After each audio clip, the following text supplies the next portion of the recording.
And how is it going, everyone? Welcome to I Wanna Best the 100 Floors. Well, obviously made by the same guy that made I Wanna Best the 50 Floors and other I Wanna Best games that are needle games. And this one in particular is the last one and the hardest one. So it's gonna be not only hard, it's also gonna be a very long game, for which I cannot promise, streaming it tomorrow or the day after, because it's gonna be a very long journey, and it's gonna be something that I gotta wait. It has difficulty. Well, I mean, I'm assuming it doesn't affect anything, but did the previous one even had difficulty? I can't remember. Well, but if that does something, I rather not make it do anything. But yeah, I gotta be patient. It's gonna be a long game and a very hard one as well. So yeah, no need to rush. Just gotta take things slowly. I mean, I'm mostly saying that to myself more than to you. Like, I really need to be patient here, because some screens, considering the difficulty of this game, are probably gonna take a very long time. Also, the sound seems fine, because it's very quiet normally, which usually is not the case with fan games. Usually fan games just like blasting the sound as loud as they can, but not this one. This one is mostly, calm. Now, there is something that this game has, and that 50 Floors also had, that is something that I don't particularly enjoy, which is the bind mechanic. But I already know it's there. I already know it's gonna be used a lot, so I'm not gonna complain, because I already know that I should expect it. But yeah, it's useless to complain. Well, I mean, I might get salty at a floor or something. The bind is here to stay, as much as I wouldn't like that. But yeah, it's fine. I do wonder how long this playthrough could potentially take me, because as I say, I don't think I'm gonna play the game continuously. I'm probably just gonna play once and then take a break and, stuff like that. So, I don't know, it could take me months for all I know. And after all, it's needle that is not particularly easy. It's not a Crimson Needle level of difficulty, but it's hard enough for the amateurs like me. So yeah, it's gonna take a while. So is this champ possible? Like, could you possibly squeeze between those spikes? Like, in my mind, that champ is not possible, but I never really tried it. So the game over screen is customized. That's pretty cute. But yeah, I don't think it's possible. Like, it's too little space to do anything. But you never know. I mean, we'll have to seriously try it. Yeah.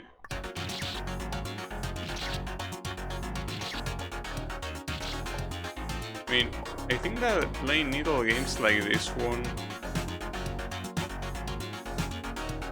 obviously to get better at needle you need to play needle. I feel like there are some basic things that I should know before playing this type of games, and there are some things that I just don't know. Like a lot of align stuff that I just don't comprehend. I probably should know, but I don't. It's fine. worst comes to worst, you can always look up someone that speedrun this game, because I'm assuming that at least one person speedrun this game. But yeah, for now I'm just gonna try to figure things out myself, and obviously on the first screens I will assume there's nothing Align related. But yeah, no need to freak out. Hey Draenor, how is it going? Just here jumping around.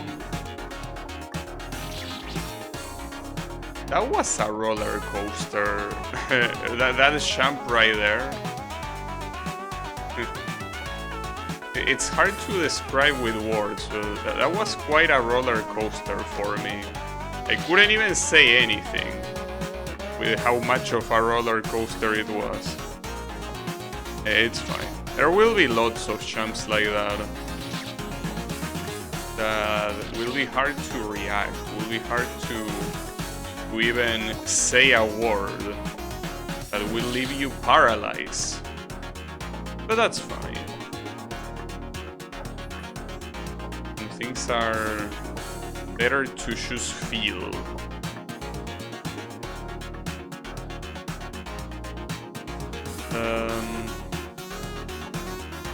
Nice, okay.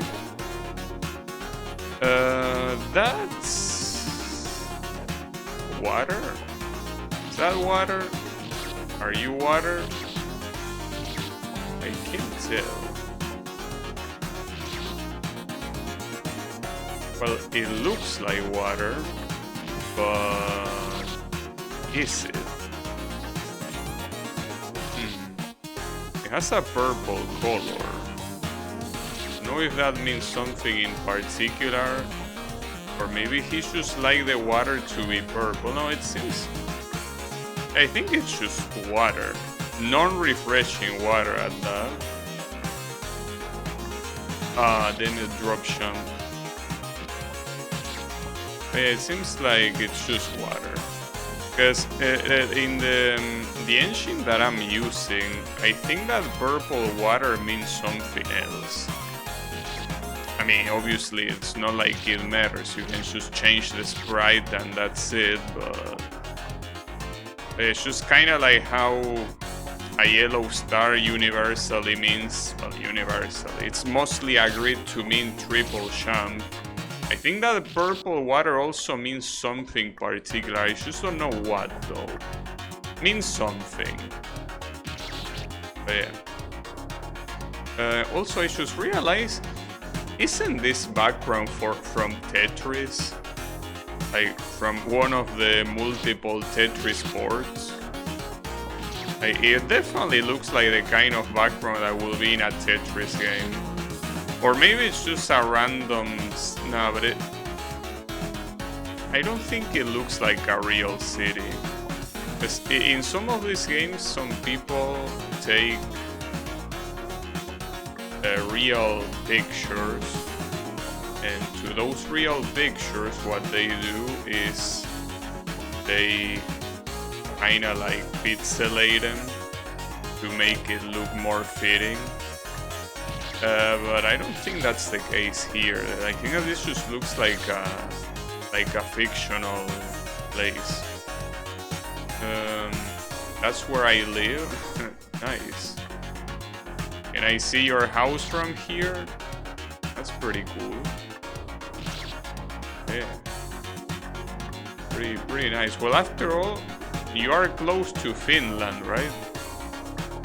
Apparently this guy, the creator, Macedonia, is from Finland. Or at least the uploader of the game is from Finland, which not necessarily has to be the creator, but it could be. That also reminds me that I'm very grateful that I wanna be the guy, fandom community, how you wanna call it, agreed to mostly use Mediafire for sharing fun games. Some people use Google Drive and that's also cool, but I'm glad that they actually use a good direct download host, because it's the one host that I remember back when I downloaded shit, before I started buying games for PC, back when I downloaded them, a lot of the downloads were in Mediafire, and Mediafire was still good back then. And I'm talking about like 15 years ago or something. Well, maybe a little bit less, it depends. But I do remember like downloaded from Mediafire like a very long time ago. And right now it's the same, in the sense that it's always been good as a download host.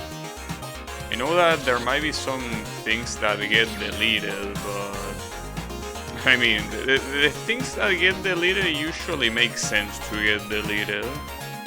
But yeah, at least so far for fun games, it just works very well. And I haven't heard anyone of having issues with it either. That's very nice. There are so many other download services that are either not good or just went completely on the paying side, or just close. Mega Upload being the best case, even if it became Mega later. Mega is also not very good. The fact that you can only download 1 GB without account is ridiculous, especially in this day and age. Kinda reminds me that,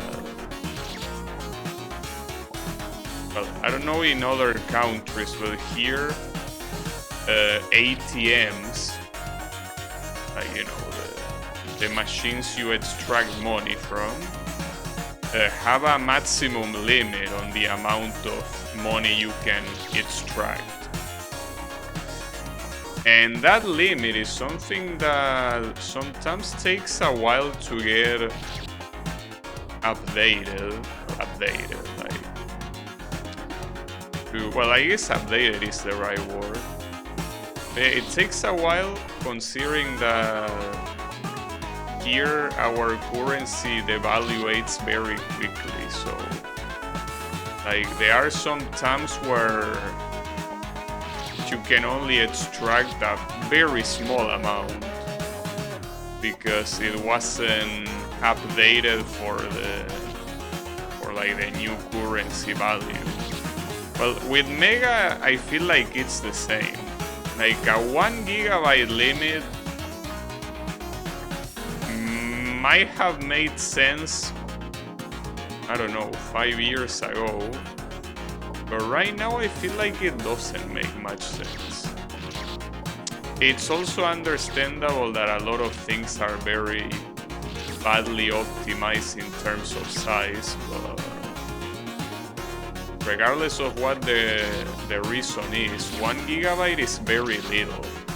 If you're supposed to be a serious download provider, you cannot have a limit like that, I feel. I mean, yeah, it's pretty nice that it's free and all of that, but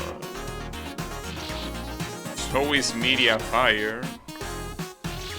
Pretty sure that, I mean, I might be wrong, but I don't think Mediafire has IP limits in terms of the amount you can download. Like maybe you have a limit in how big a file can be. I don't think that you have a limit in how much you can download.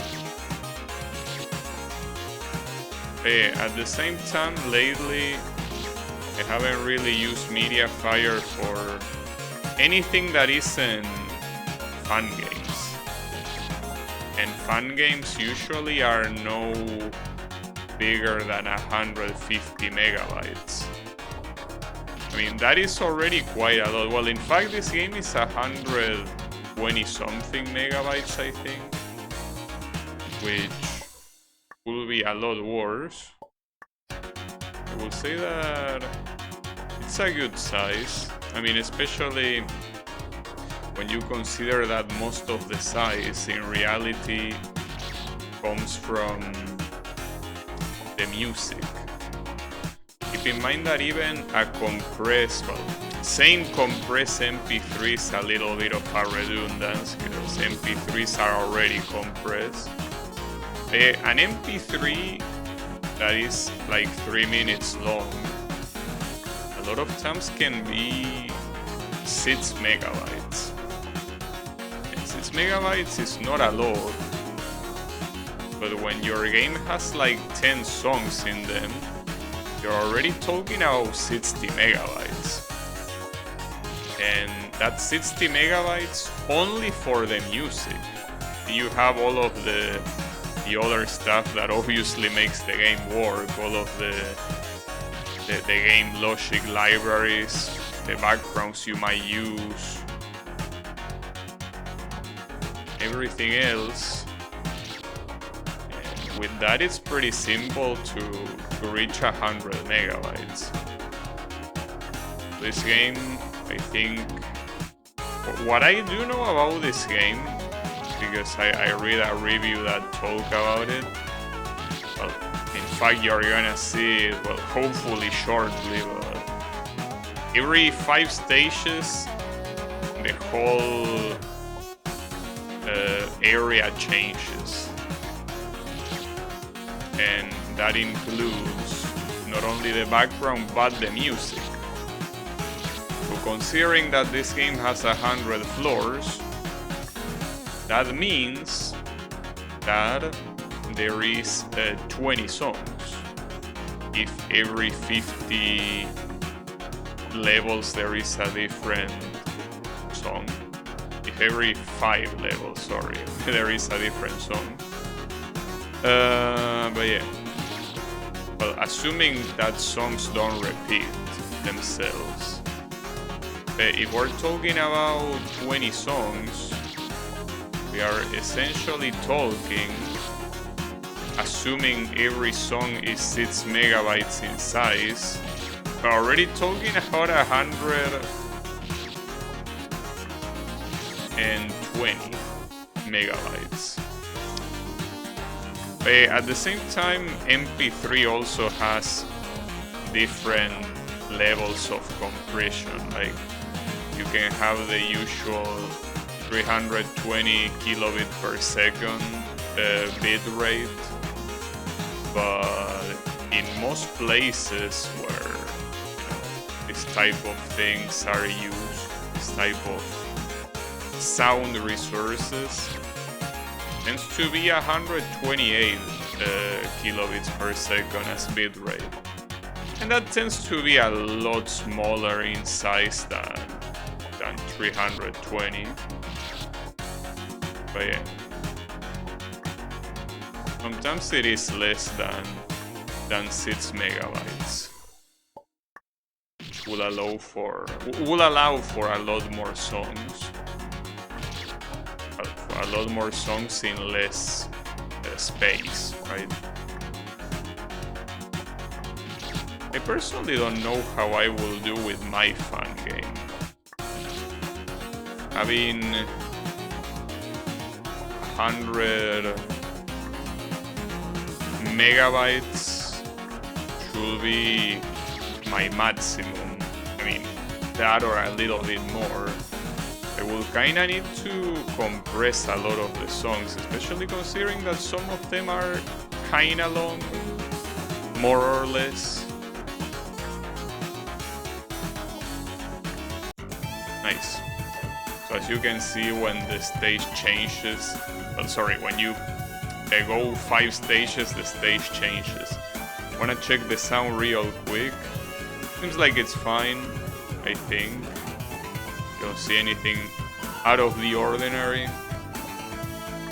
But yeah, I still haven't really done anything with the music of my fan game from a technical perspective. I have in my mind what songs I want to use, but I haven't really attempted to implement them yet, so yeah. I first need to finish with the gameplay related stuff. Basically, my plan is as follows. I need to first finish the levels, which are basically needle levels like these ones, right? Then I need to focus on doing the boss, because I want my game to have a boss to seal the deal, right?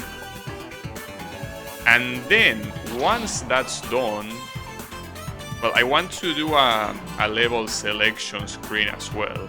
But once that's done, then I will worry about the music from a technical standpoint. So it's a very long time from now.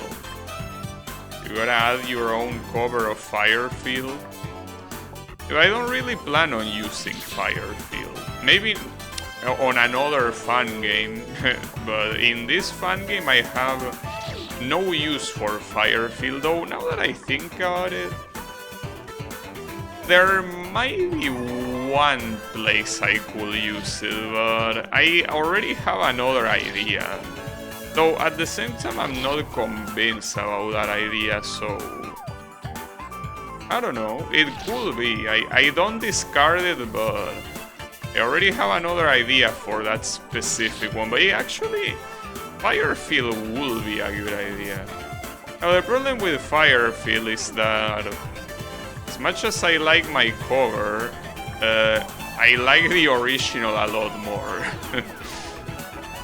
So I feel like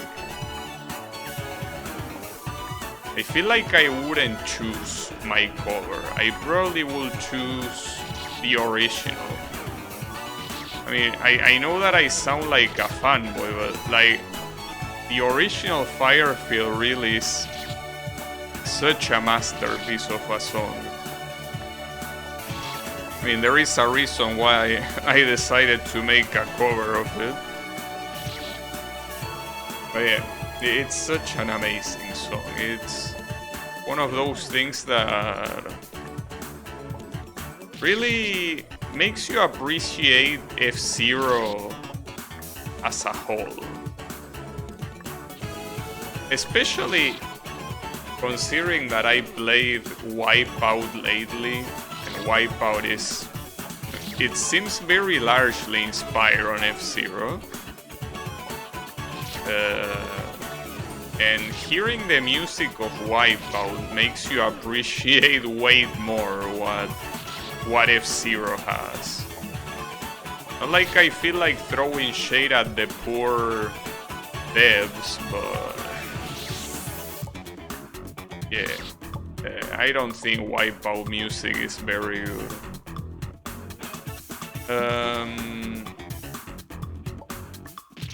That champ looks very hard.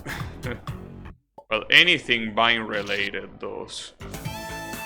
But yeah, I don't know how to hit the Vine from that angle. But it will happen eventually, don't worry. We have time. Yeah. Now, unfortunately, the thing about Wipeout music is that it doesn't tell me anything. In the sense that I could put Britney Spears songs over Wipeout gameplay and it wouldn't change much. In the sense that, you know, they don't change the experience that much.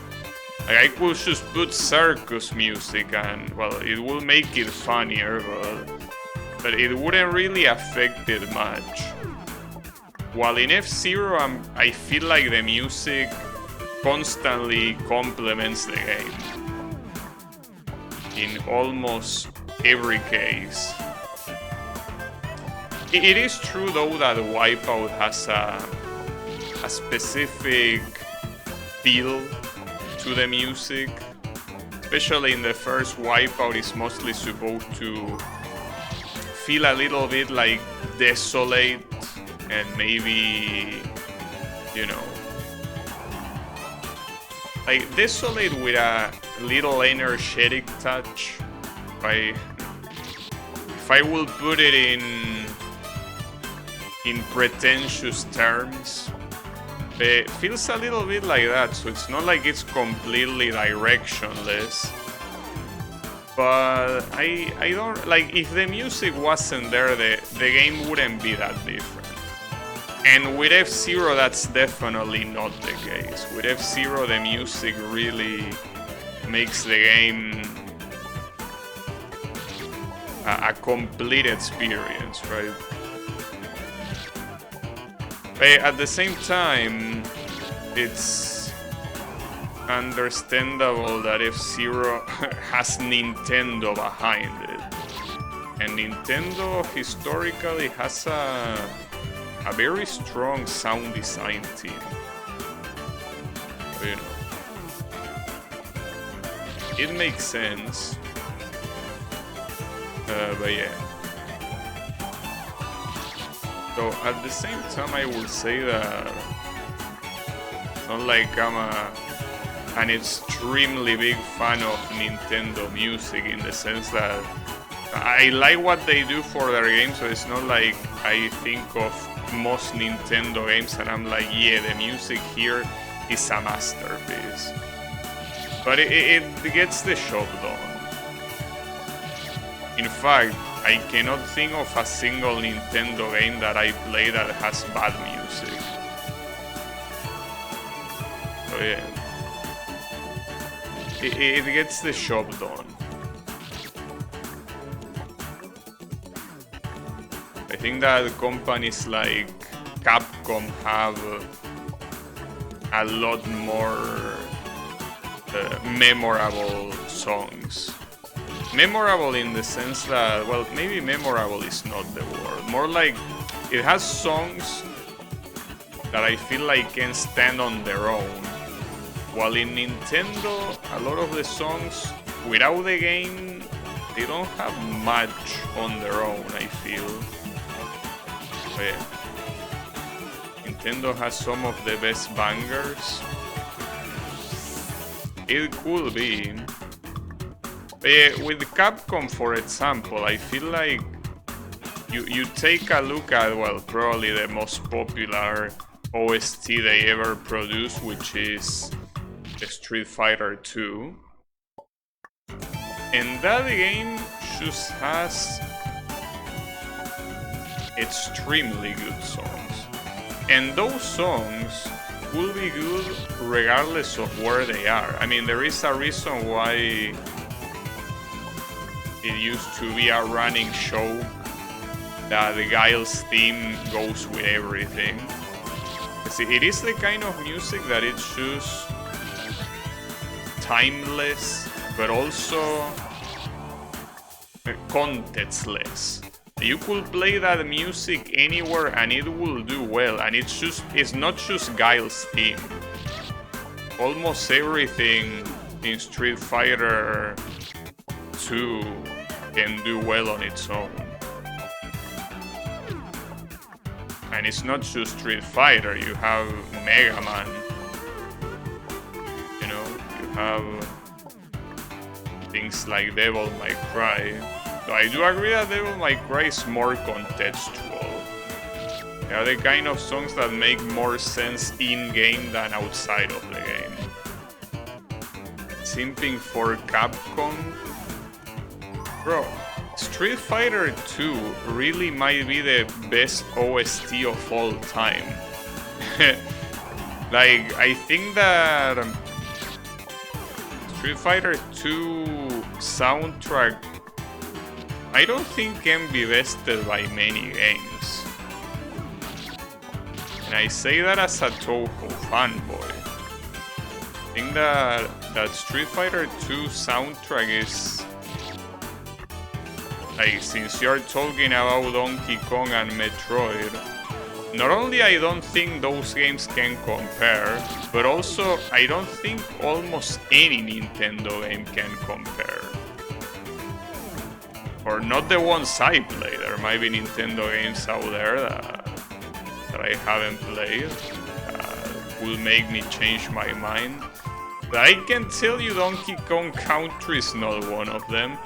And I mean, that's not to say that the soundtrack isn't good, because it is. But yeah, I don't think it's at the level of something like Street Fighter 2. But I don't think any game is at the level of Street Fighter 2 in terms of soundtrack. Wow, really? Donkey Kong Country beats any other soundtrack? You know, I wouldn't agree with that, but it's okay. I will try to think, actually, as an exercise, what other soundtrack will, in my eyes, or well, I guess in my ears, beat Street Fighter 2, but I really think that game is above everything in terms of soundtrack. A shame that the game itself has so much bullshit from a competitive aspect. But yeah, that it was to be expected, considering it was almost the first one of its kind.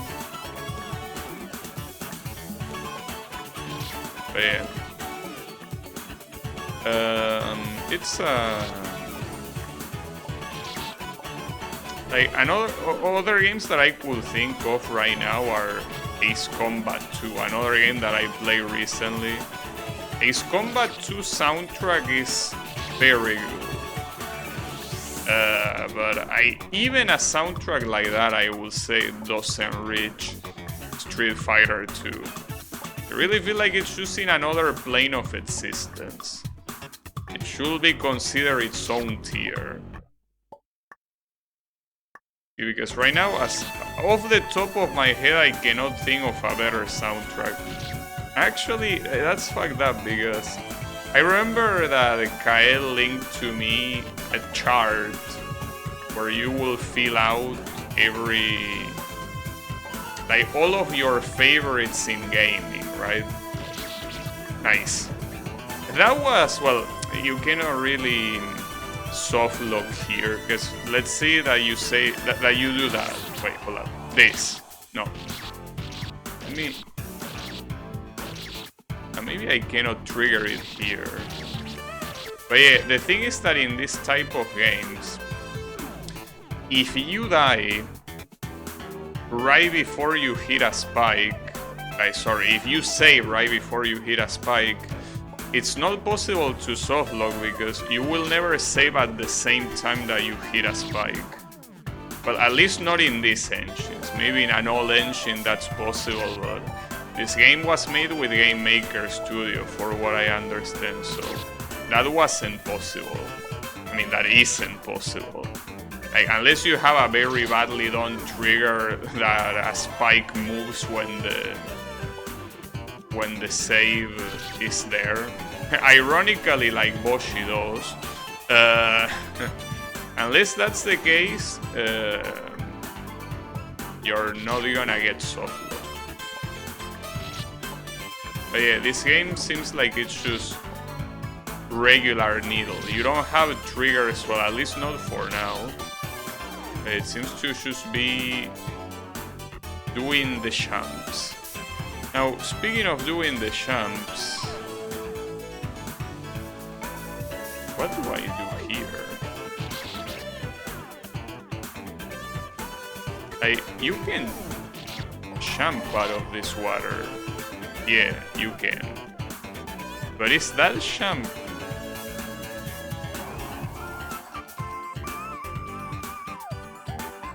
I'm not sure if I'm supposed to save my jump here. I also think that it's pretty possible to skip this.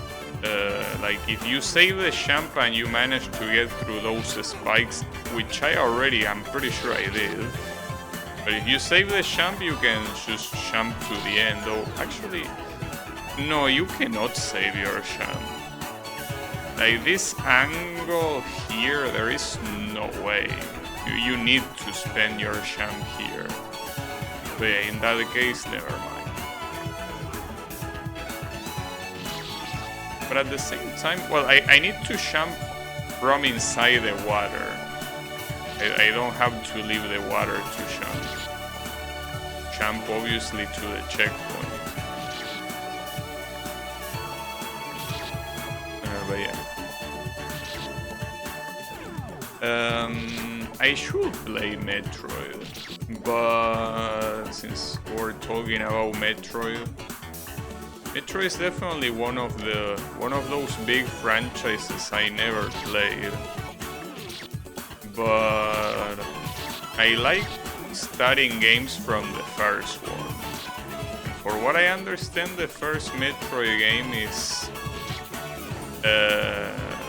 not very friendly for people like me that are not used to this type of games, to those type of games, right?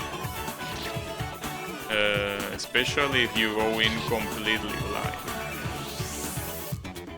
The original is balls, but the remake is alright. When you talk of a remake, you mean like a fan remake? I don't want to play a fan remake. I want to play the original. Oh, there is an official remake, okay. Well, in that case, I could consider it. For what platform is the remake? I mean, not like I follow Metroid, but I didn't know it had a remake. Surprised to hear it. I don't know how recent it is even.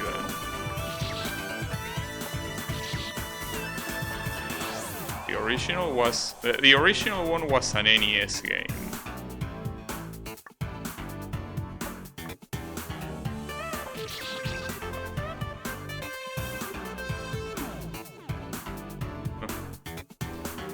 There is a vine at the end just for me.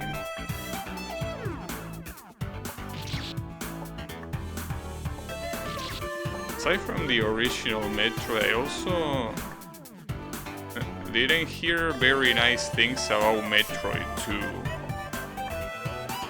So, I don't know. Seems like those kind of franchises are just a pain for someone like me that just likes playing games in order, you know? Like going from 1 to whatever it goes to. Yeah. I don't know.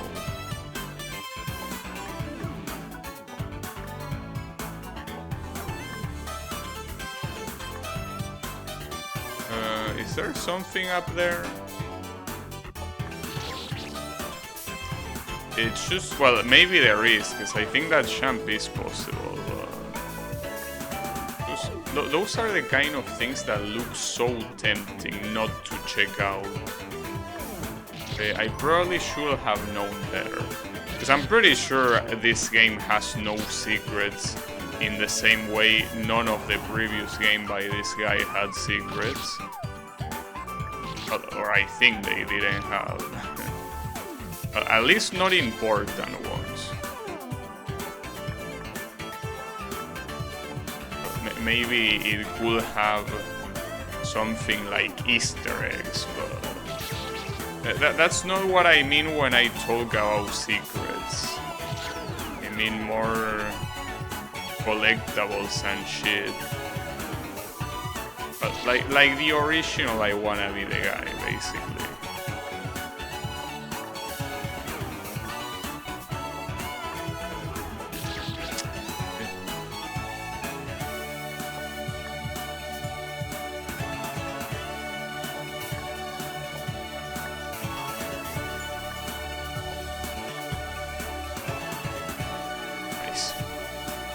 Something that I'm surprised is that, I mean, there might be, and I just don't know how to search, but that there are so little needle games focused on going through a specific world, right? Because most needle games are like this one, in the sense that you go through random screens that are not really connected together. They are just individual screens, you know, following a specific theme, but it's not like you explore a world. So will that be a niche that I will be exploring with my fun game? Or are there more fun games out there? I haven't seen much. Personally, every time I see a Needle game, either on Delicious Fruit or the thumbnail of someone that is streaming on Twitch, it looks like this. What did I say? I asked, well, first a long time ago I asked what platform the remake was. The remake of Metroid. That's what I said, but like some time ago. And the other thing I said is Game Boy Advance, and for 2 it's 3DS. Okay, thanks. Is the volume too loud? The volume of the music? So I can tune it down if you have trouble hearing me. I mean, after all, it's not like the music fulfills a very important purpose. If you want to, I can tone it down.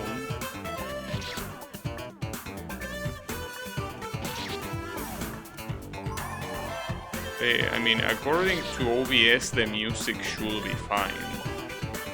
Wouldn't be the first time that OBS makes me misjudge the sound, but I think it's fine.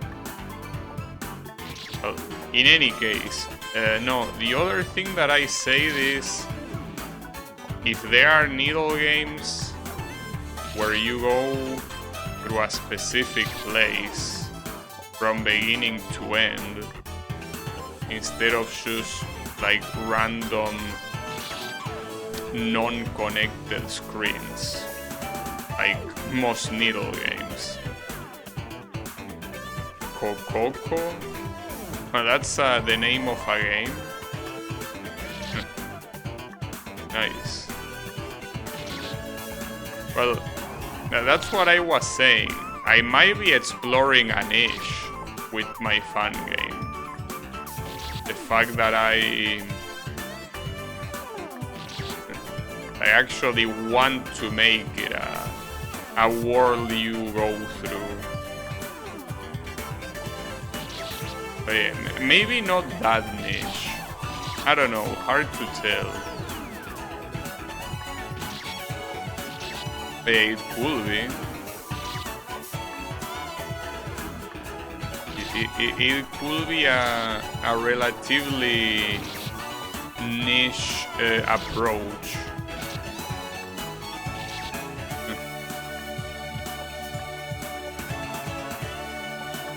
I gotta say that a lot of times it's very hard to be satisfied with what you do. Sometimes when I'm done with a screen, I look at it and I'm like, do I really want it to be like this? Especially the screen that I work on today. It's like I'm just gonna delete it completely and just start over. For that screen, I mean, obviously. It just feels like it won't cut it. It's not good enough. Especially since it's supposed to be the last screen of a song.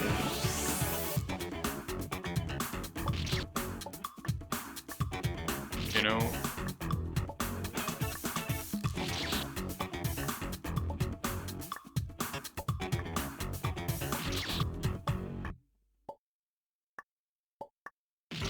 But yeah.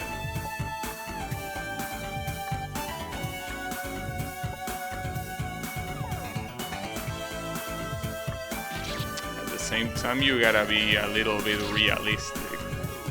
Because theoretically, you could be not happy with a screen you make constantly.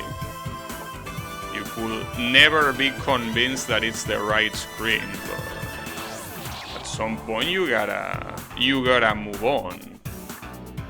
You cannot remain on the same screen just thinking what you can do to make it better. In fact, I will say sometimes it might be more natural to don't overthink a screen, right?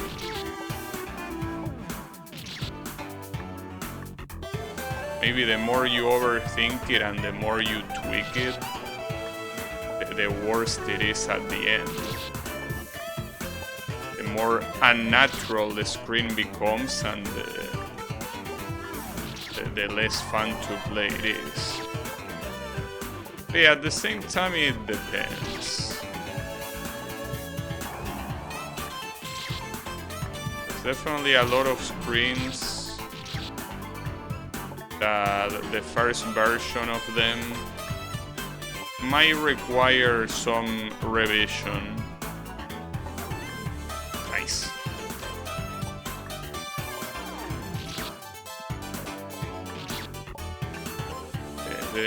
The creative process is something.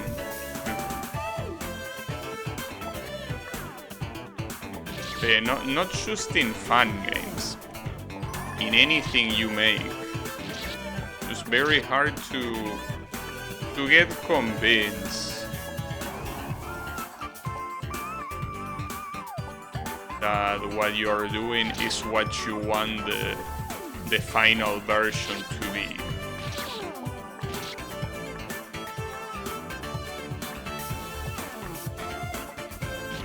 It also depends on how perfectionist you are. But that's the irony of being a perfectionist.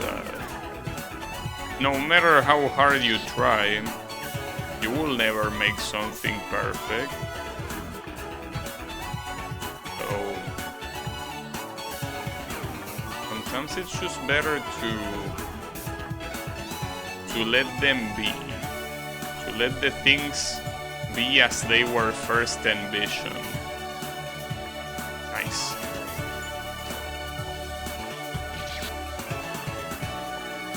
Okay, so sometimes it's also hard to let go.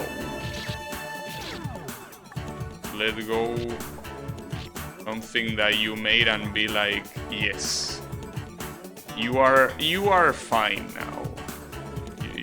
You can be completed.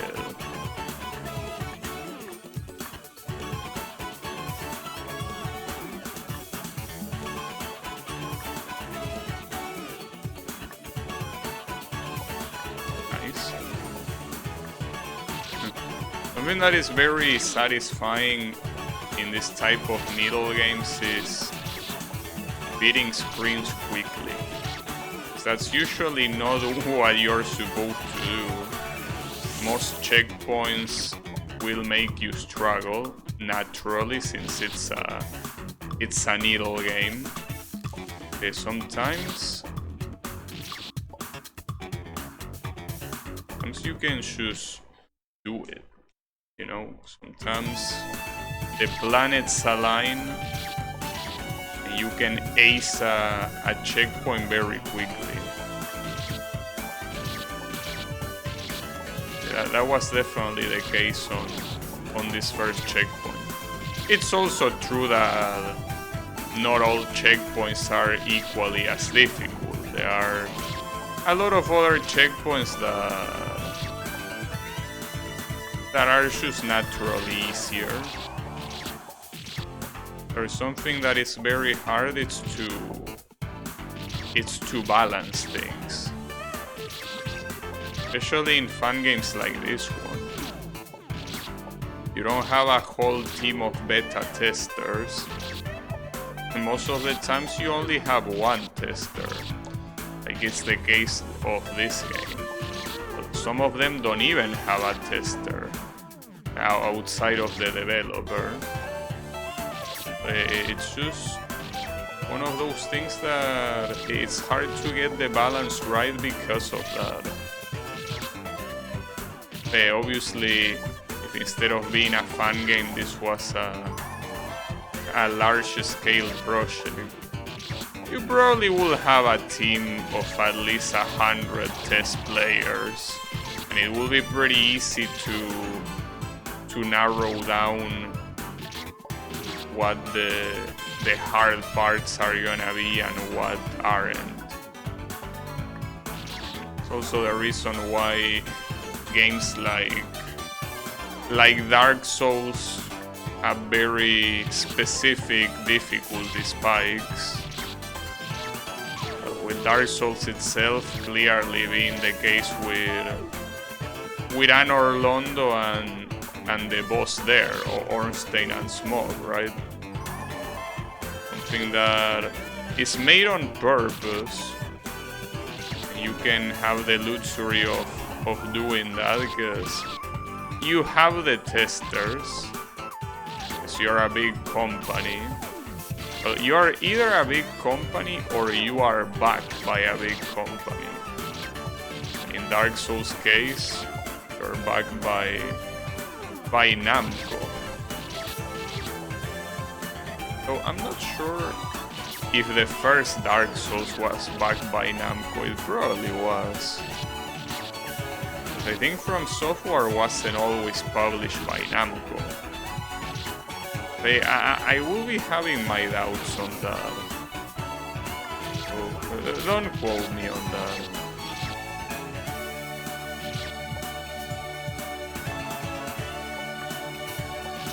But Bandai Namco became kinda huge.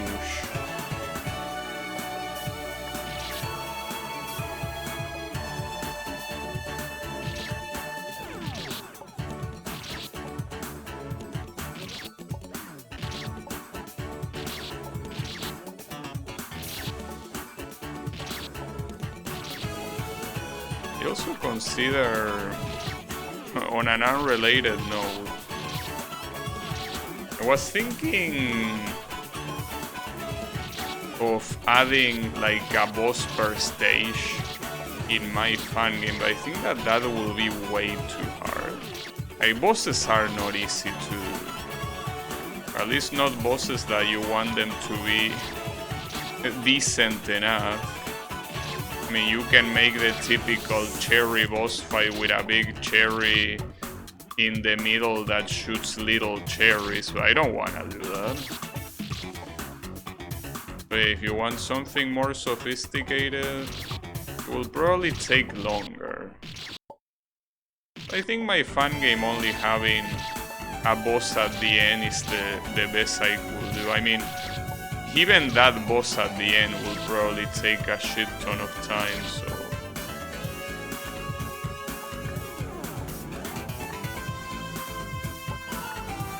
Nice.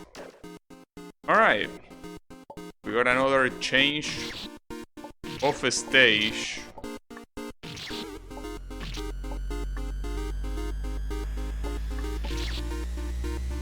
Seems that... Let me check the sound.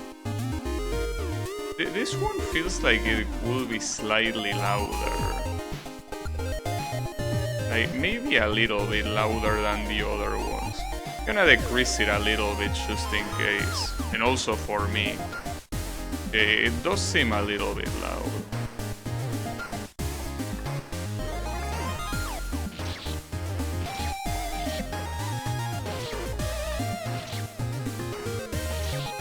At the same time, it's chiptune.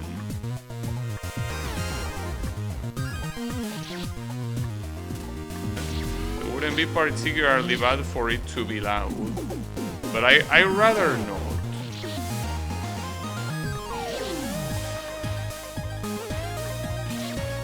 Now this looks like a hard sequence of jumps. Especially the half platform into the water. Like That looks very hard. Mostly just dipping into a water block that is surrounded by spikes in everything but the top.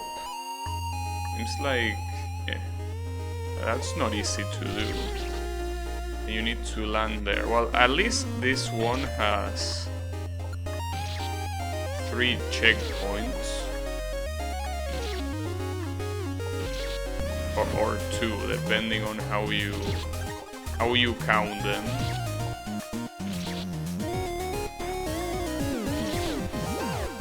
I can imagine that at some point this game will become very hard. You can already see that that I've been struggling since the very first screen. So, well, I should call it floors since the game calls them floors. They should be called floors, indeed. But yeah, I can expect the struggle to be pretty hard, though. I think something that I could do is designate a specific day of the week to play this game. I mean, it could be Monday, since that's the day that it is today. We'll play it every Monday. At the same time, doing things like that, I feel that might not be a good idea. Like, this type of games are better played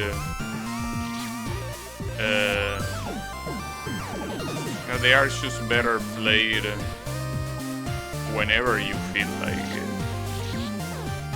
That means not playing it for even more than a week, well, that's fine too.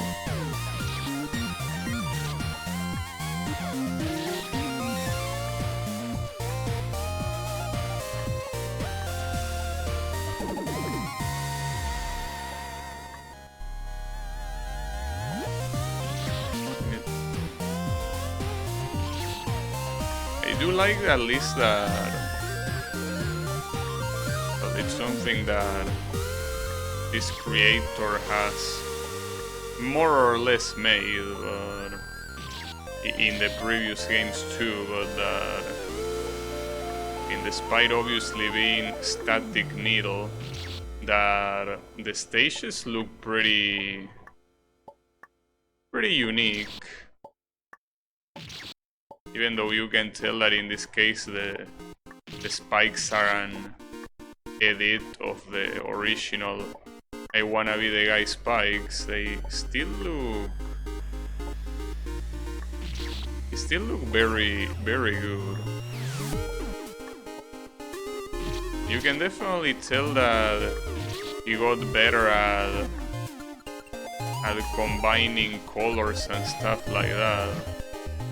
Considering that in one of his first games he just had like a very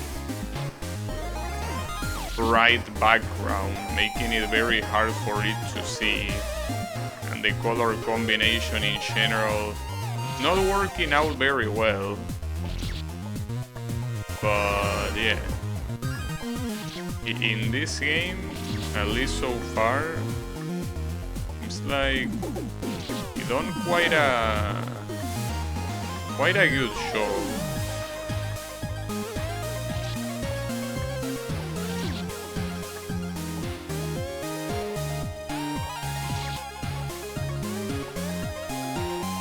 Eventually you get experience. It's a shame he stopped playing. I don't know about playing, but he stopped making fun games. For what I understand, this game was released in 2019. 2019 happened 5 years ago. So I think it's safe to assume that that this guy is just not active anymore. I guess he was active for quite a bit, considering that he was able to release a grand total of 6 games. That's quite a lot. Well, especially considering the length of this game, you know. Oh, I think we have a gate into diagonal. Damn it. See, like, that's the difference of a game like this and the game that I complain so much about, which is I Wanna Be the Justice. Like, that game didn't stop spamming a gate and diagonals, but this one, those two right there might have been not the first ones, but might have been the third ones in the whole game. In Justice, this would have been like on the 12 screen, probably will have at least 30 gate jumps already. That's something that it's just very important when it comes to doing this sort of stuff, to not repeat the same type of jumps over and over again. Because aside from obviously being an original, there's also the issue of being, well, not interesting to do, right? That's the reason why needle games like this are well done, because they really mix it up a lot. They do a lot of mixing up. That's appreciated. Very, very appreciated.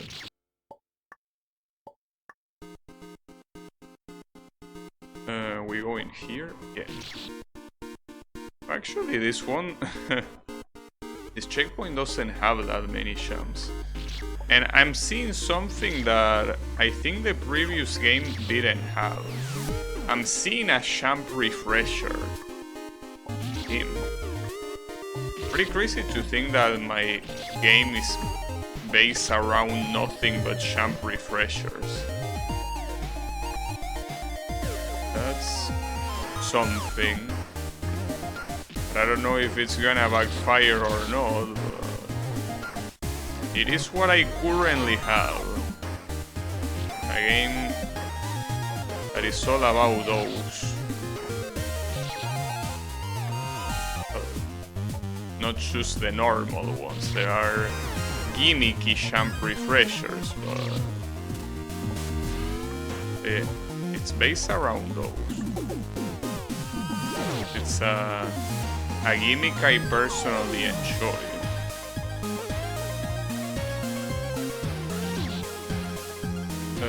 After that I go all the way to the left, okay.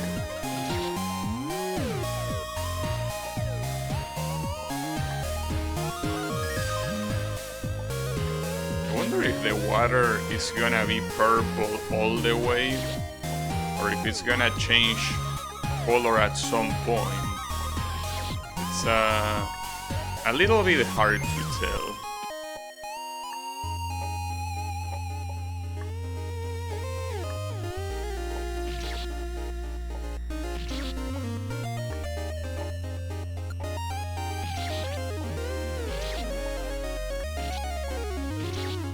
I feel like if I made a game like this, assuming I will keep the water the same throughout the whole game, I think I will probably try to change the color of it as well. And the same will apply to vines. That's the thing, I wouldn't make a fun game with vines, so yeah. that wouldn't be a possibility. At least not with these binds, these classical binds.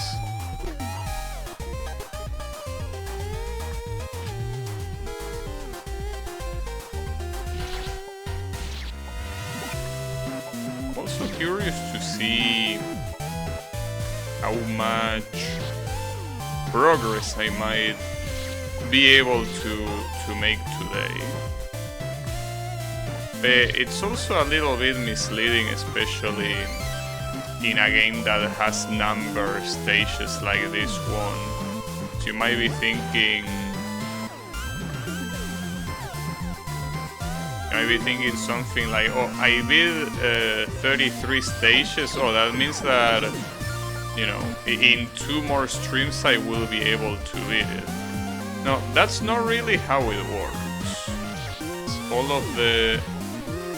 of these screens have a completely different type of difficulty, and it obviously gets progressively harder.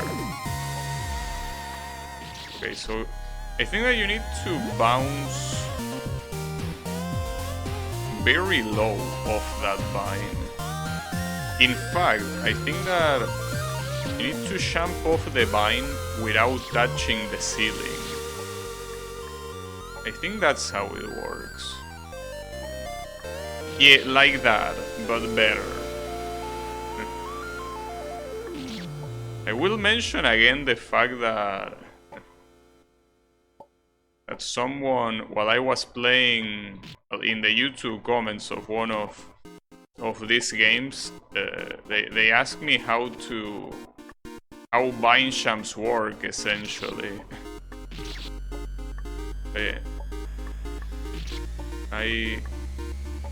I understand the confusion, because I had it too. The vines are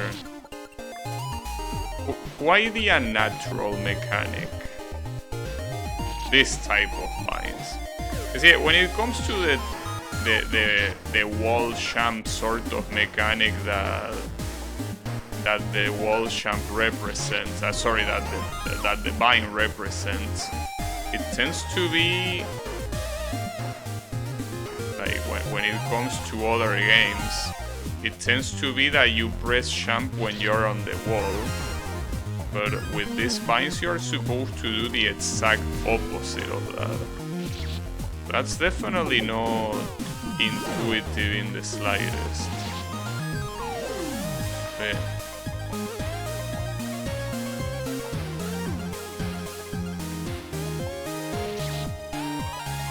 So I guess I'm just surprised that I got asked in the comment section of a random video.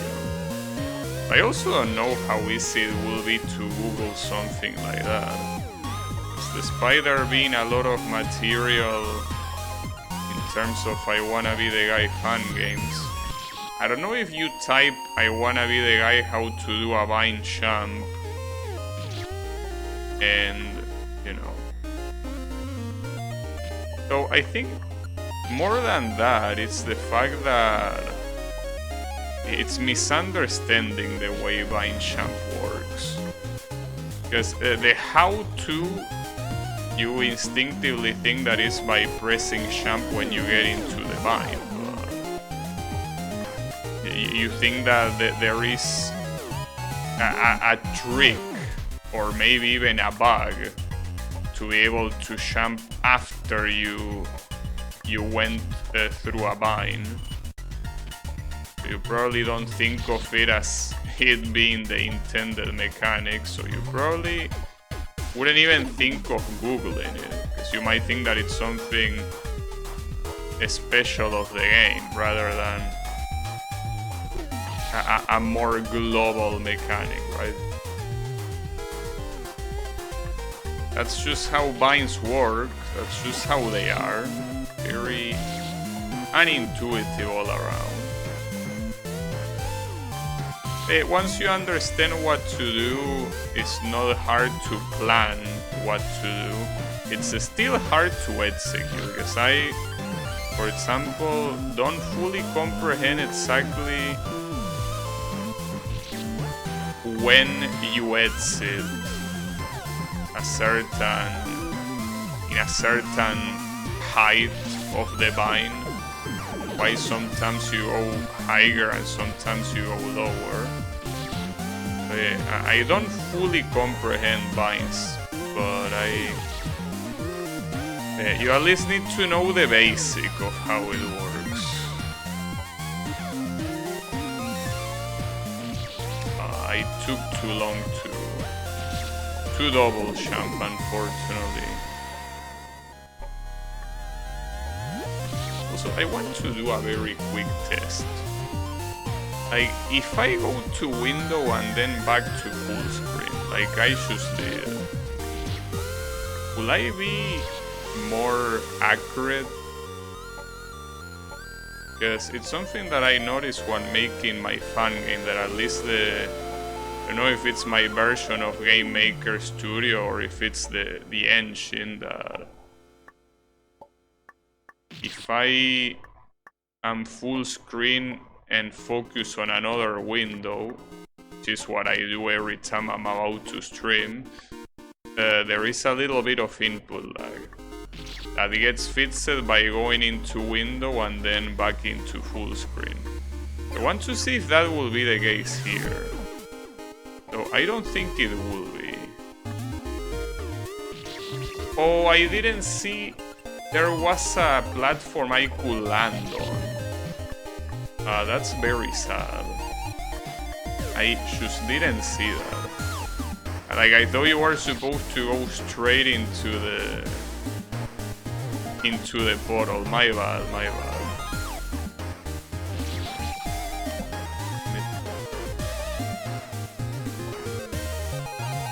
I mean, that's usually what those type of jumps have.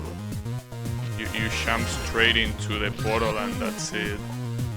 You know, right there I didn't notice there was a little space to the right of that mini spike that I couldn't see properly.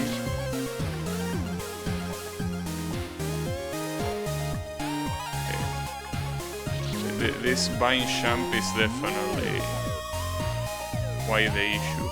So I do hope, since this is the... Oh, you can actually make it straight, nice. I was gonna say that I hope, since that's the first instance of a jump refresher in the game, that we will see more. Unfortunately here, I'm not seeing a single one. I'm just seeing a vine. Maybe it's not our time to shine with those jump refreshers. Now the question is, what do I do here?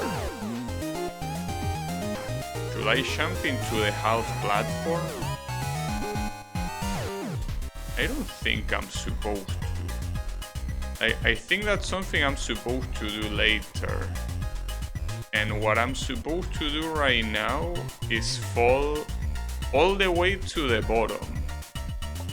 In that platform that you see to the right of the middle column. It's surrounded by, well, surrounded. It has two mini spikes and the vine is right there. Yeah, that platform. But in fact, the vine jump is the last jump before the checkpoint. That's what you're supposed to do first. I don't think there is... Though, I feel like this jump is doable. Maybe not though. Like, with a single jump, get here, past this nerf corner, and then jump into the platform. But no, I don't think that's possible. I don't think you have enough angle to do that. So yeah, probably not.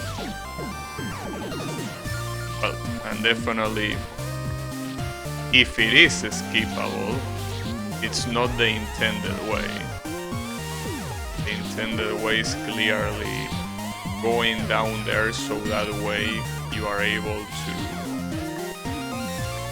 to go back up. It's still a hard jump no matter what you are doing.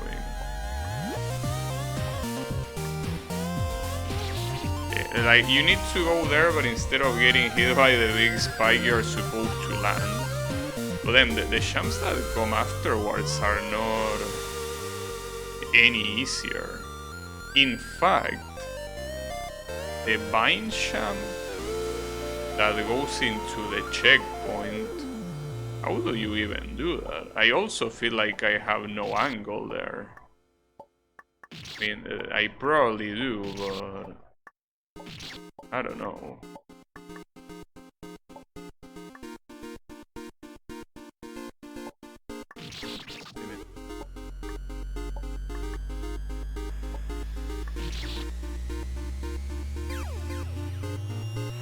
Yeah, well, even jumping into the vine seems hard. And doing the jump from the vine looks a lot more messed up.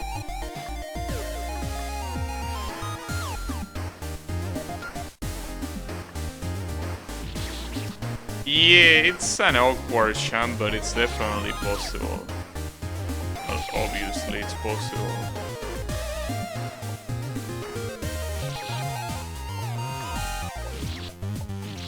Need to try harder.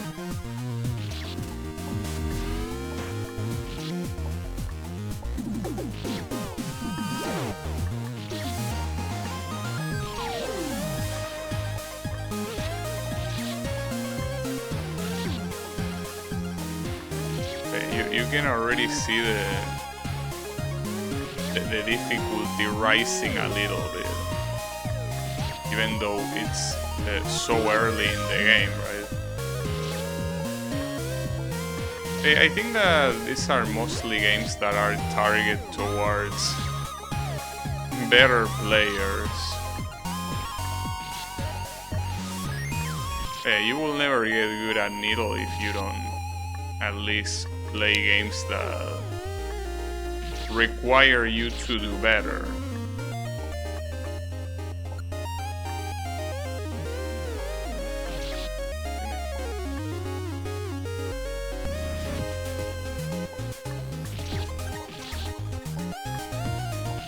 An attempt will be made.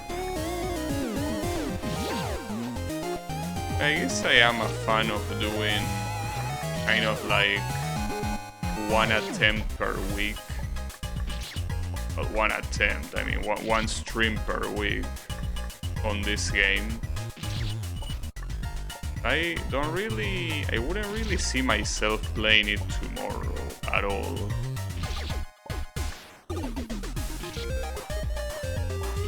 I could go with something like Bottle tomorrow, for example. Wonder how much my brain got fried to play Bottle. If I'm still on point for puzzles or not, hard to tell.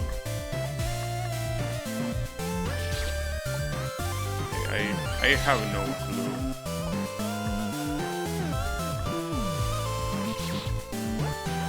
Well, not like Portal puzzles are that hard.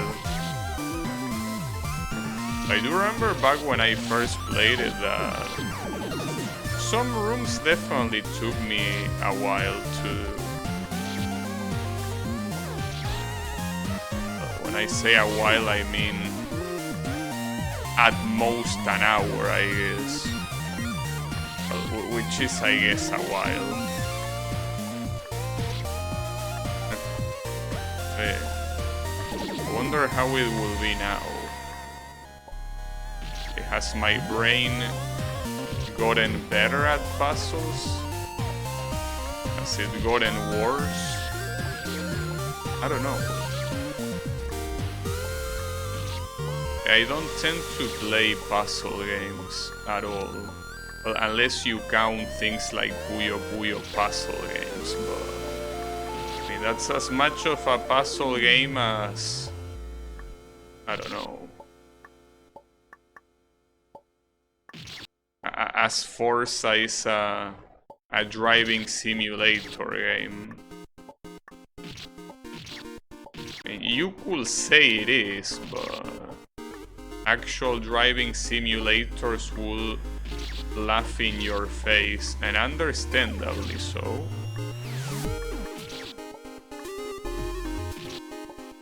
I also should play the Forza games. Problem is that Forza has been historically an Xbox franchise, and emulating Xbox is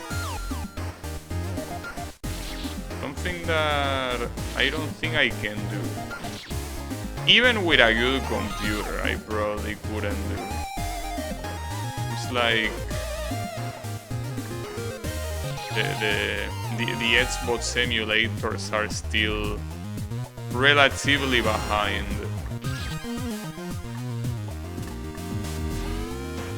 It also doesn't help that when it comes to Forza,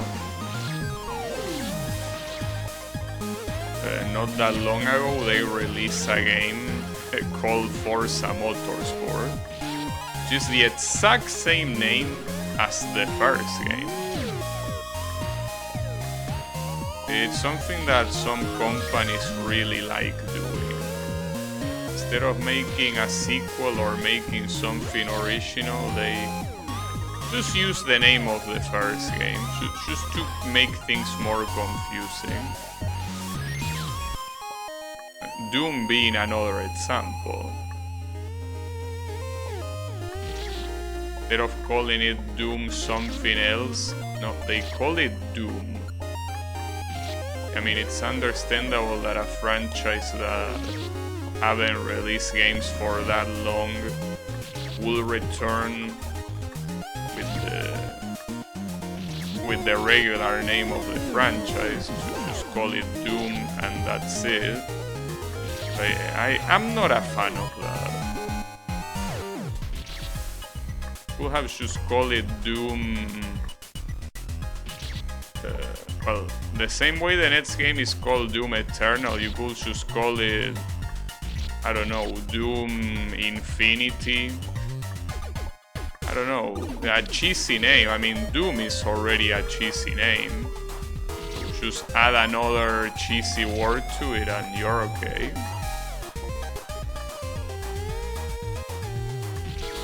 I mean, it's not like Doom Eternal got less popular because of the name.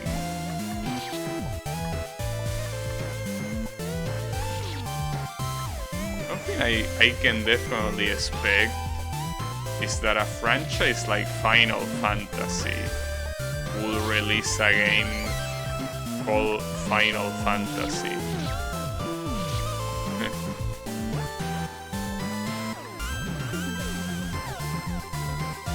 Nice.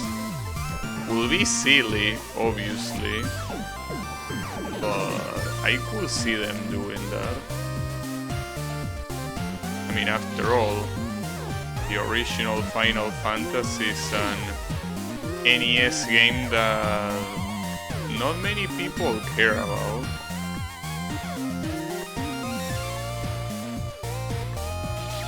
Oh, okay, so there you have to go up the water, refresh your champ with the half platform, then go down without champing, and once you go down the water, you double champ into the checkpoint.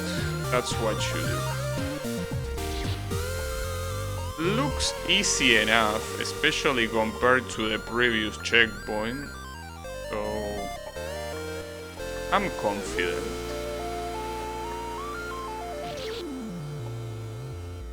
I mean, after the previous checkpoint, it's very easy to be confident that the next one is not gonna be harder.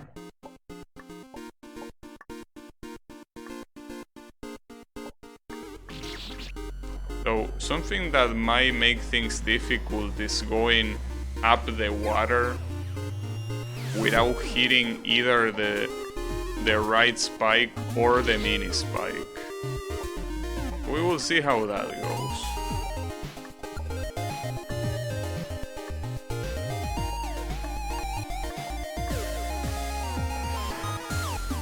Nice. Very well done. It was to be expected that that checkpoint will be a lot easier than the previous one.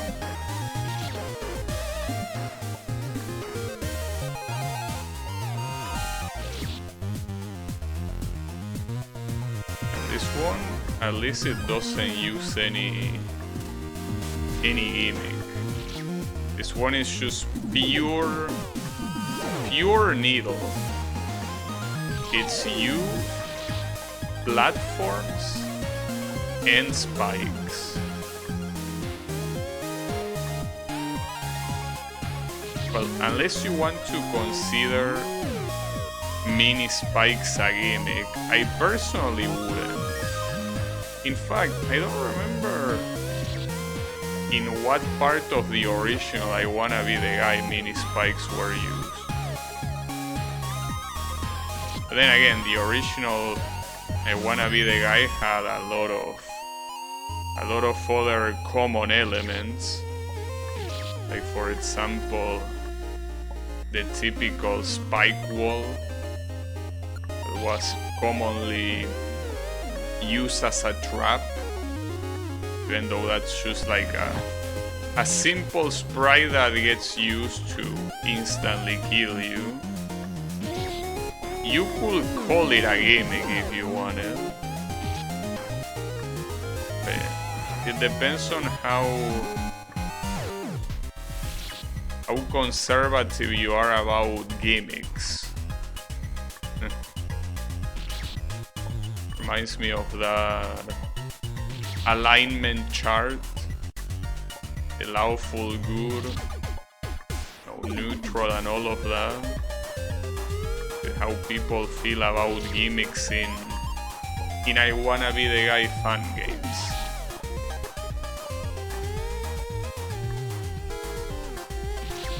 I guess lawful good will be anything that's not a spike or a platform is a gimmick.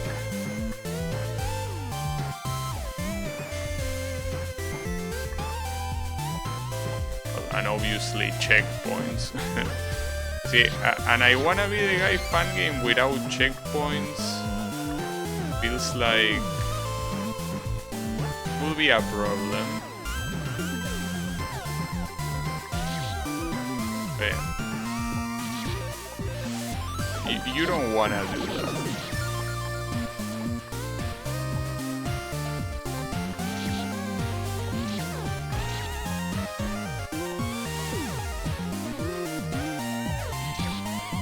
I could go to the left of that ground spike and then jump up, but isn't it easier to just go for it? I mean, probably not easier, but I think jumping from below that spike will be particularly easy. I don't know. Yeah, like they both seem just as hard, so I guess at that point it might be more convenient to just jump into it.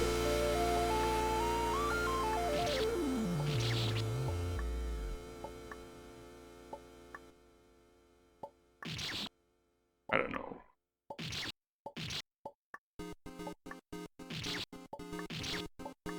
Also, something that so far I haven't seen much on fan game creators doing is properly looping songs. And by properly looping songs, I mean making it a seamless loop. Like when the song ends, don't make it sound like it ends. Just start over immediately. But I don't know how hard that could be. Maybe it's not that hard. but I want to try it. I mean, if I see that it's somehow too hard, I guess it might be better to give up, but since I think that soundtracks are so important, I definitely want to make an attempt at it. I not just show the music file and tell Game Maker to loop it, but customize the loop somehow. We'll have to learn. But I don't know how limited Game Maker is when it comes to that. Hopefully not too limited.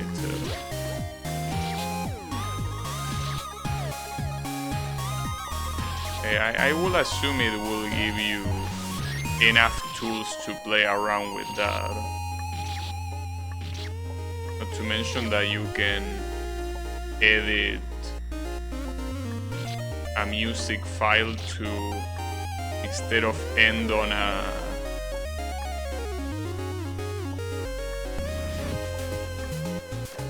ending on a fade out, it ends abruptly, so that way when it loops back it feels like the song never ended. But something like that is what I want to do. I guess with some of the songs it might be easier, and with some other songs it might not be that easy. It mostly depends on how the songs are in their original game, right? I mean, even games made by big companies sometimes don't care that much about making the loop seamless. A good example is Ragnarok Online.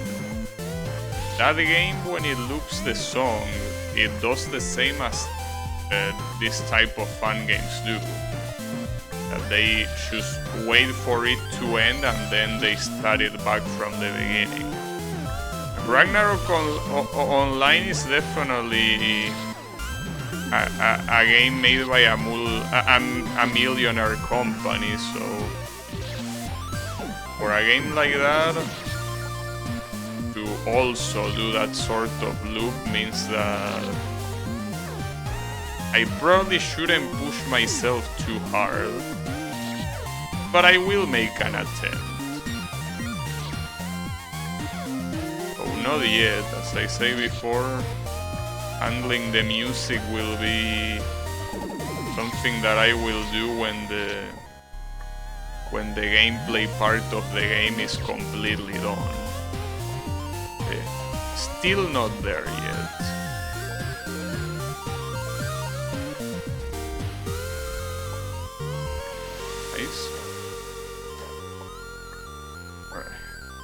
Wait, oh okay, I thought this screen had no checkpoints, so no, there is one on the right. It's also nice to see, oh wait, there's two. How did I not see the other one? There is also a champ refresher. If I'm not mistaken, so far the second one in the whole game. It needs more. Yeah. At least we have quite some.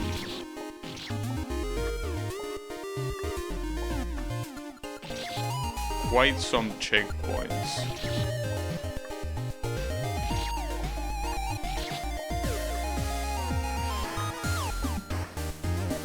I'm not sure how to make that jump between those spike structures.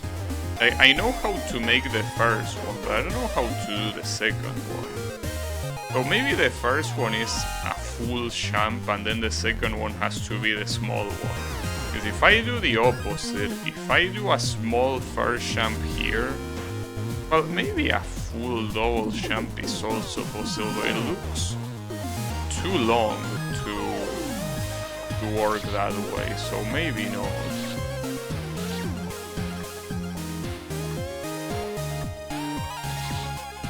Hard to tell. Yeah, even getting the first jump is hard. I don't know how I did it on the first try, but it's not particularly easy. At least it seems that the other jumps, save for the very last one, which is a gate jump, all of the other jumps don't look super hard, so I just need to get past that one for now. And then we'll see. Okay, that's what's important for now.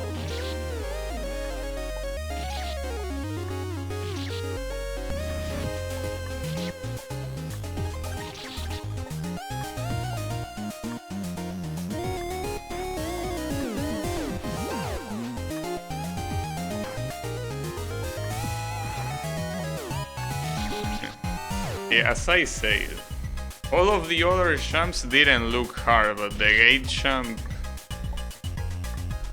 it's a gate jump. It's just the way it is. So I also, I guess, didn't make that much of an attempt to make it, in the sense that I didn't move too much to the right. I don't know what I was expecting. But yeah. I can definitely tell you that this checkpoint will be quite rough.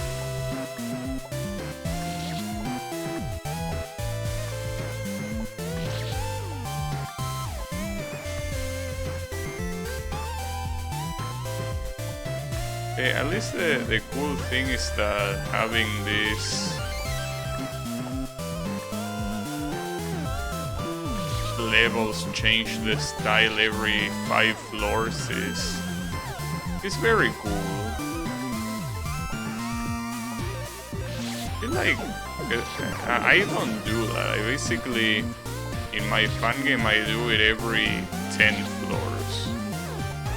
Feels like that could be a mistake, because it could be very easy to get tired of the same style and the same gimmick after 10 floors.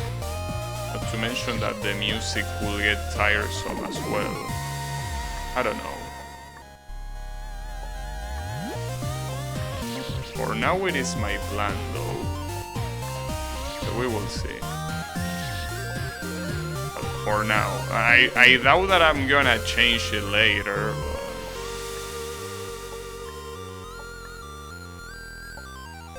Nice. I mean, something that I could at least change is the music though. Because even if the environment will be the same each in the 10 levels, I could maybe make the music different on the 5th level, right? But I don't know if that will be a good idea. I don't think it will go well with the style of game. So that looks like... Oh, I'm not supposed to jump straight there. I'm supposed to jump in the platform that is above me, here. And then jump into that. Okay. I guess this checkpoint doesn't look that long. I mean, the real issue will be the checkpoint that at the end has... Well, so far all of the gimmicks that the game showed, which are... Jump, refresher, vine, and water. All of that in the same checkpoint. Though not in a row, as I will say. Like, you can land after each one of them, well, except the water. I mean, the water already takes you to the bottle, but yeah, it's not all of them one after the other. But yeah. Similar. It's a little bit similar.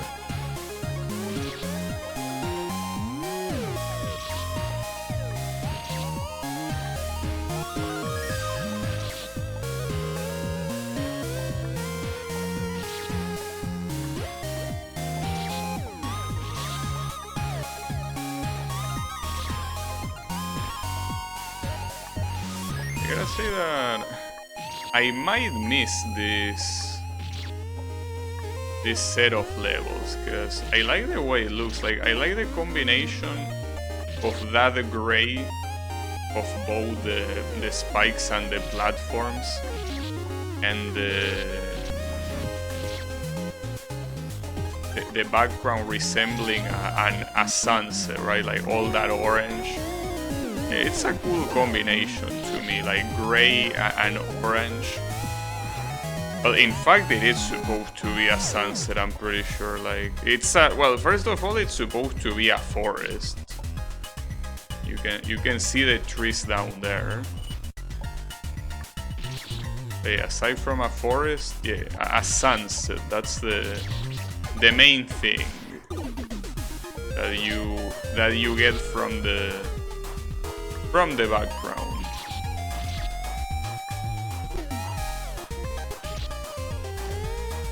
I also like the way the saves look. So the saves don't seem to switch appearance. They seem to be the same throughout the whole game.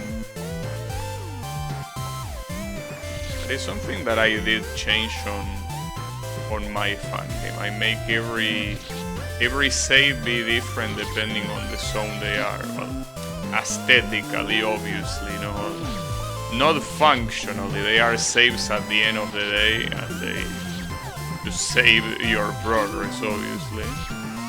But I made them aesthetically different in every zone. Because I think it's cool. And I don't know if many fun games do that. I know some do.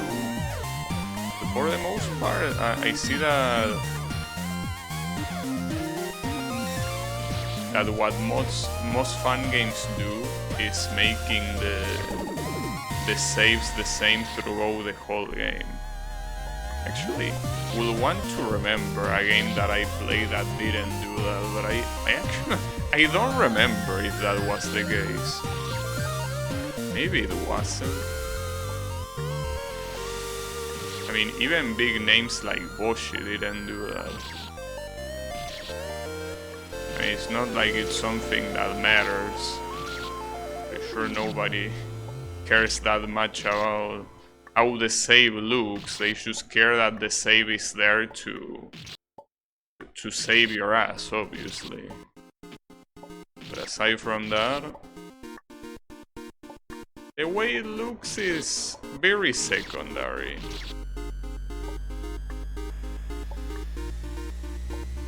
Also, a lot of these champs in this checkpoint are very small champs.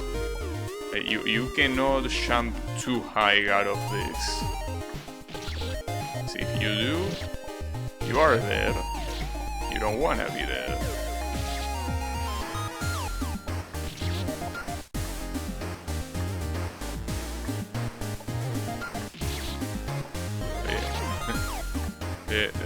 The advice is don't die.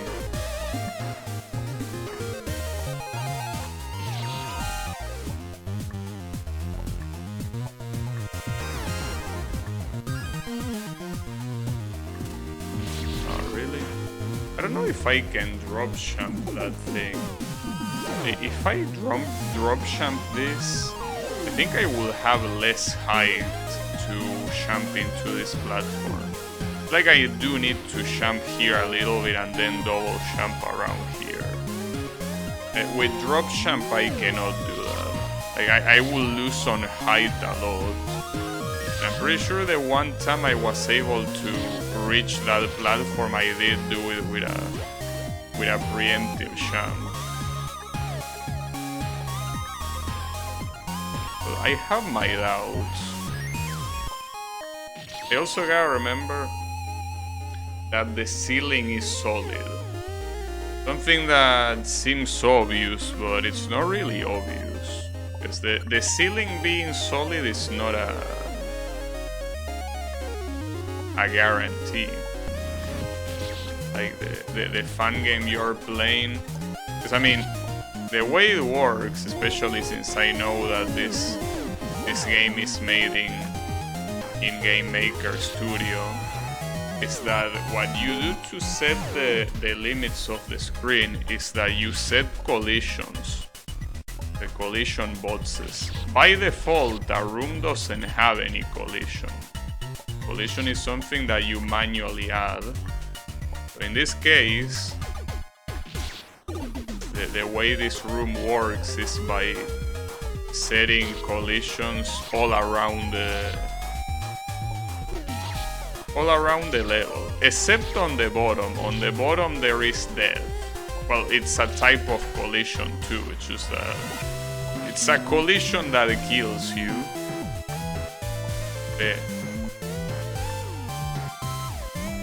Basically, to round the whole level with collisions.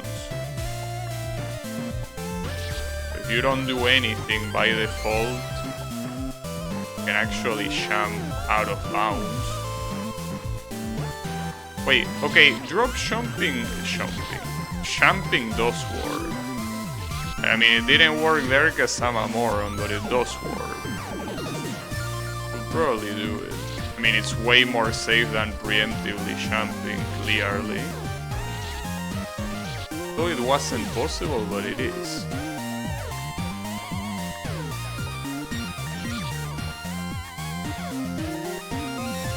Something that I also haven't used yet in my fan game is this type of, well, quote-unquote exposed spike.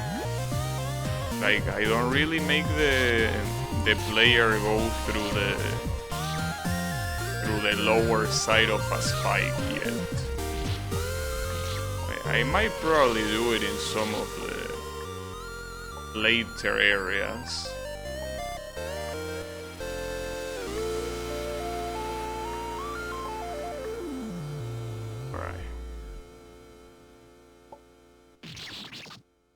Oh, I think you're supposed to double jump before that. I was thinking of double jumping past this spike, but no, I'm pretty sure you're supposed to double jump earlier than that. My bad. A lot of things here are easy to miscalculate. It's fine.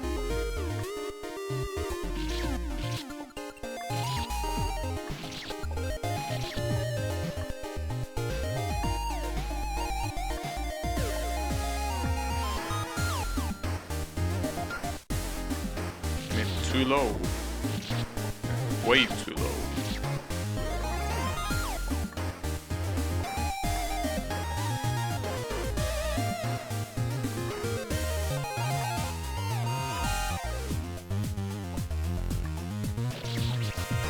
Or maybe that's not the way you do it. Because it felt like I had no room to land in the platform that has the checkpoint. Maybe I did it wrong.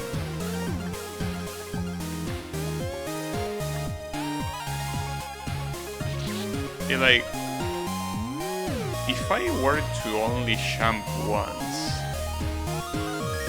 but then it looks very hard to do that.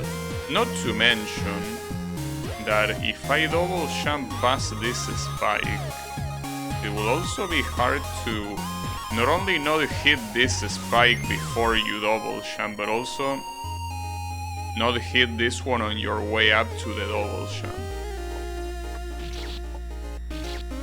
But yeah, I'm still not very sure how to do that one.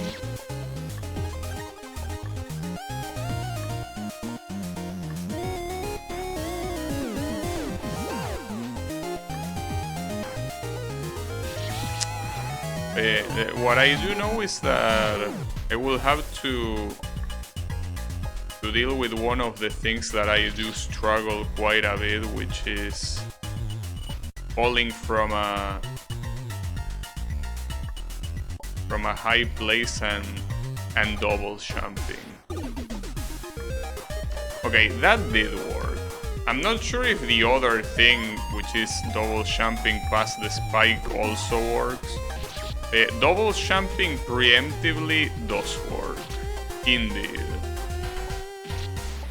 And it might be easier, because if you do it that way, at least, assuming that you double jump on time, you are more or less guaranteed of surviving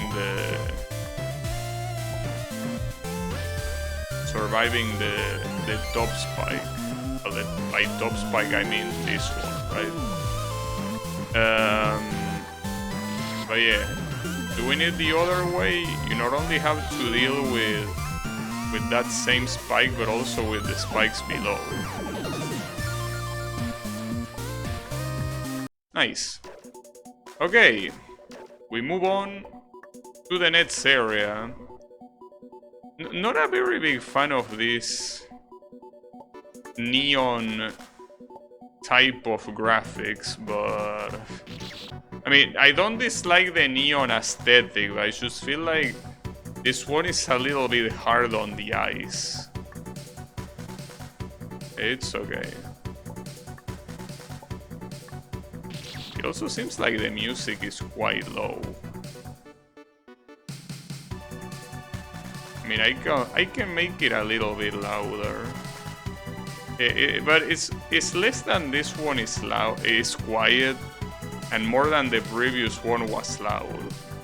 But this one can definitely be, I mean, can be at the same volume as the previous ones before, like the ones from 1 to 10, basically.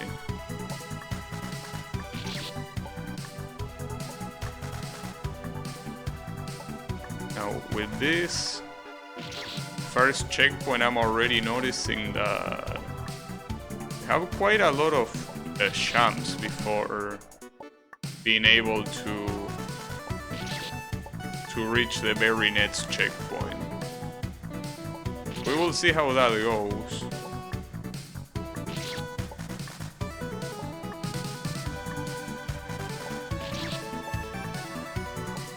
It seems like quite a lot of them. Some of them very challenging as well.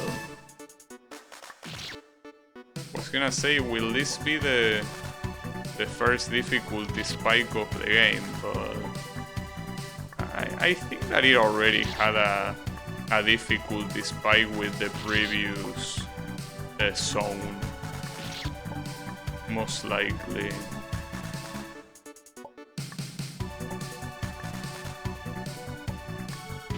Okay, that's the same champ I failed before. You're not supposed to bonk your head here. You're supposed to do a very small jump to just not hit it. It's hard to land here. I'm actually surprised by that jump. So another thing that I'm not sure is, like, the spikes are transparent, but is this part of the hitbox, or is only the outline the hitbox? I mean, I will assume that, like, the regular shape of the spike is the whole hitbox, but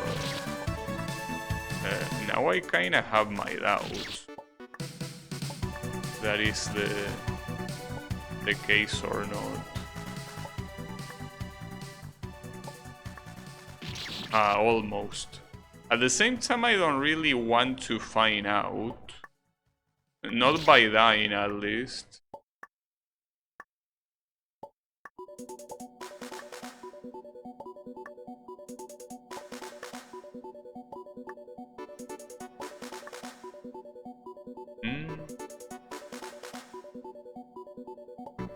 Nice, Tim. I almost died to this spike that is right next to me on the right. I was very close. Would have been sad. Oh, and also, this might be the first time that you can interact with one of the numbers. The number 16 is in the middle of the path you are supposed to take, but I think that in most of these screens that hasn't been the case. Or maybe I just hasn't been paying attention. I haven't, not hasn't. I haven't been paying attention.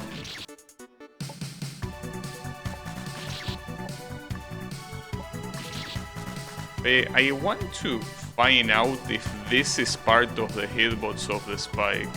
And I mean, I guess I will, because if I don't jump high enough, I will hit that. We will see.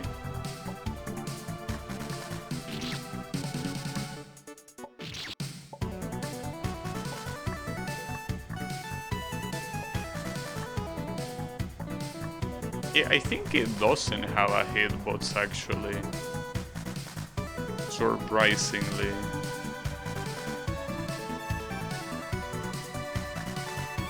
So like, is it just an outline? That's interesting. I mean, I'll definitely take it that way. It obviously makes it easier.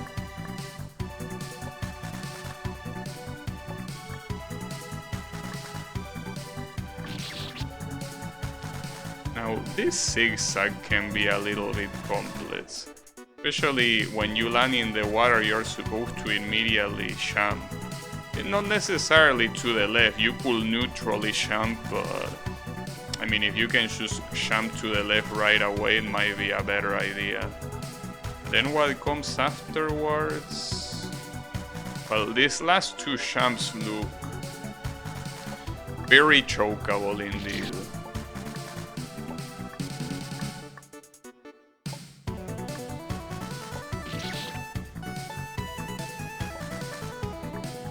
I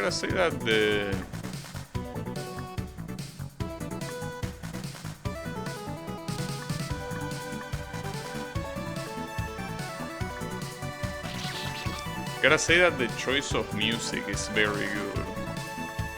It's the kind of music that is not intrusive at all. Like, you can just listen to it in the background with no issues. Might actually be a problem on my fun game. I feel like a lot of songs on my fun game could be intrusive.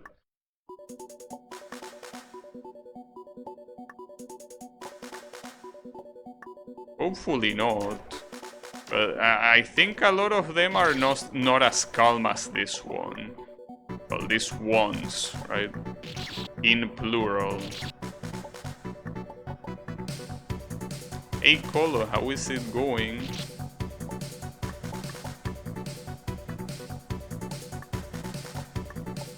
Just here going through 100 floors. A little bit far from the objective, but that's okay. This is more of a marathon type of thing. Not a sprint. When I say marathon, I don't mean that I'm gonna play it continuously until I beat it. The marathon more as in there is no hurry to finish. But that will be absolutely devastating. Imagine playing a game like this from beginning to end, and if you don't beat it, you cannot end the stream. Yeah, that will be a problem. Is that your fun game? No. My fun game, it's still a very long time away yet. No, this is not my fun game. But I mean, except for the visuals, which I think that, you know, in my fun game they are more about nature than more abstract ones like these ones. The gameplay will probably not be that different from this. Like, it's a needle game just like this one. The difference is that, differently from this game, it makes a lot more emphasis on gimmicks and not on pure needle, really. Does your fun game have a name yet? No, it doesn't have it yet.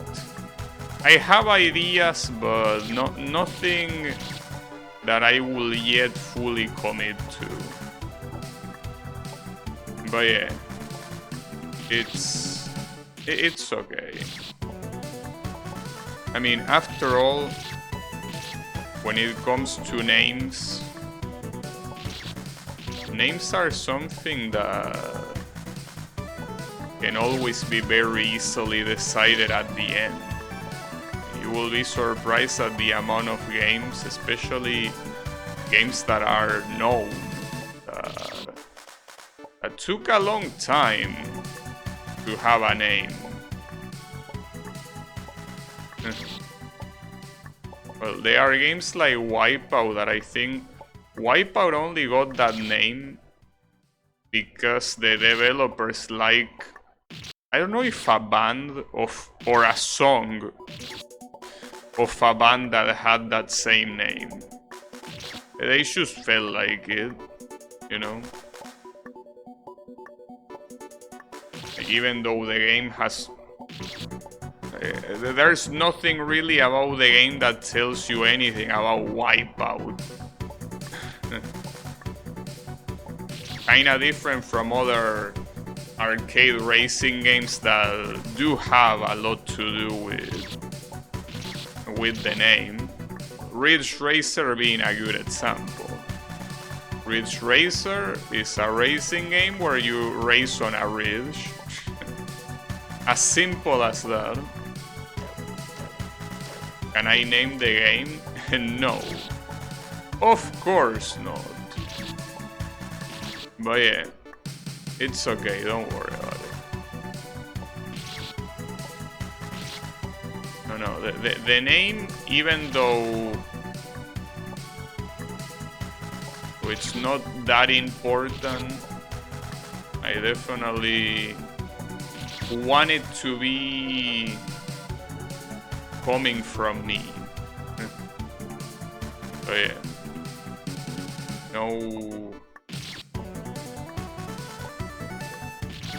nothing else. Well, in fact, as I said, even though it might be a mistake, I don't even want anyone to test my game before I quote-unquote release it. I just want the game to be fully made by me. I don't want any influence over the game decisions. And a tester will obviously influence that. But unless you ask the tester to just test for bugs, you just tell the tester, hey, does my game work? Yes, no, and that's it, then sure. But yeah, no. I prefer no testers. So that way, if the game ends up being a piece of shit, it's 100% my fault and not the fault of being influenced by someone else. Like, I just want all the credit or the fault of the game to fall on me and no one else. Well, aside obviously from the people that made the engine and the gimmicks associated with the engine, obviously those people deserve a very big portion of the credit. But yeah, aside from that, well, and obviously crediting Echo and Draynor for giving me tips. Like telling me, hey, this, you know, well, there was a time that I asked Draynor if one of the areas had poor visibility, because I felt like it definitely will have some problems for many people, and Draynor indeed confirmed that. Yeah, there is that. Nice. That will go under the special things. Is there any flagrant copyright infringement? Of course there is. This is an I Wanna Be The Guy fan game, dude. Wouldn't be a fan game without copyright infringement. Well, unless you want to sell it on Steam, which I obviously don't. Not like I could anyways, but yeah, of course there is. All of the music is from other games, like it usually tends to be the case. Well, in fact, in this same fan game, even though I'm pretty sure this songs are not from games. This was definitely not composed by the developer.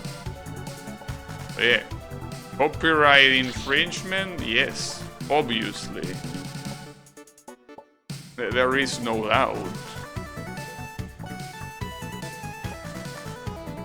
But yeah, it's a rule more than an option.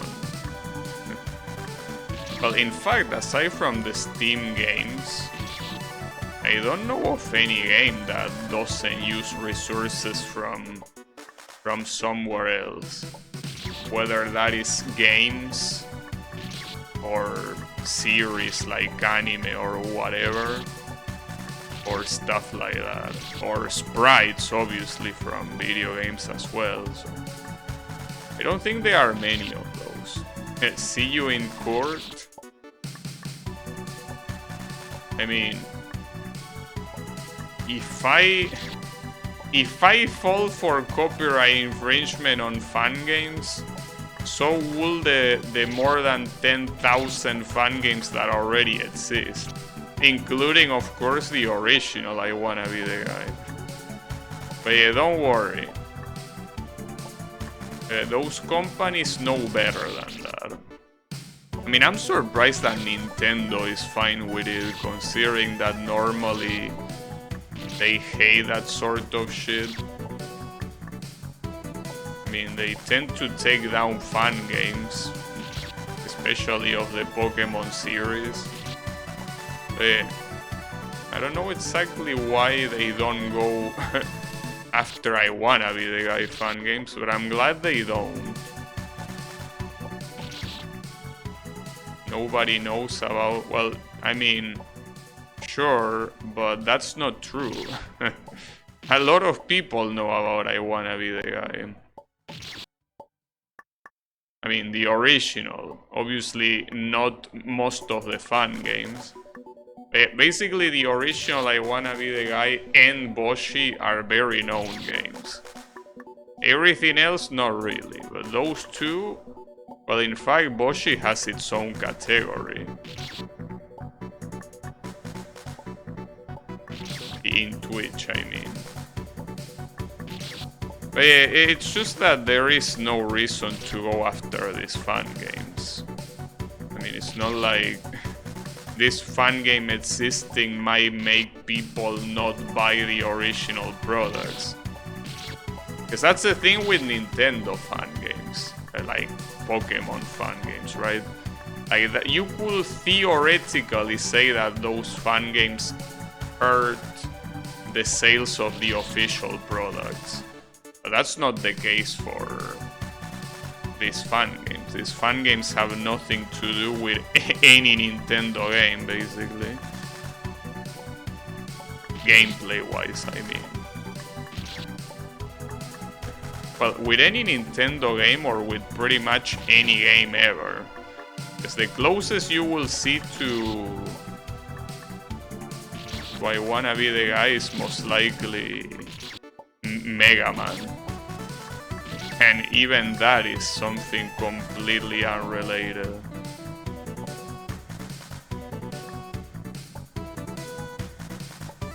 Keep fucking up that shot. Worry not, we are safe.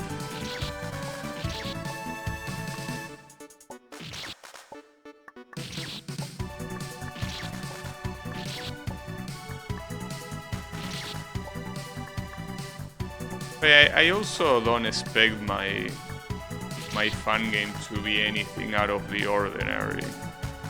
But I just want to make one, simply because I feel like it.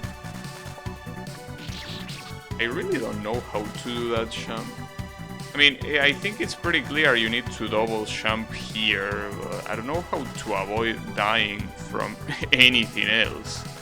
And then there is, this other jump should be easy, the one to the checkpoint, but... Heart? What are you, Neuro? Oh, by the way, Neuro had an aneurysm today. Oh yeah. Poor Nuro. It happens. Yeah, she died. It happens.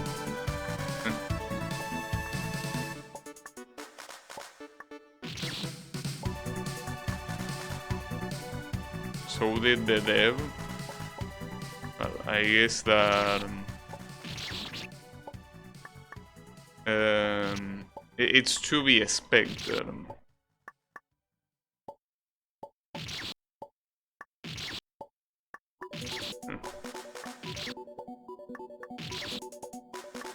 It's a little bit hard to run something like that. I mean, I'm not saying that you need to be a millionaire, but you need to definitely have a lot of money to run a software like that.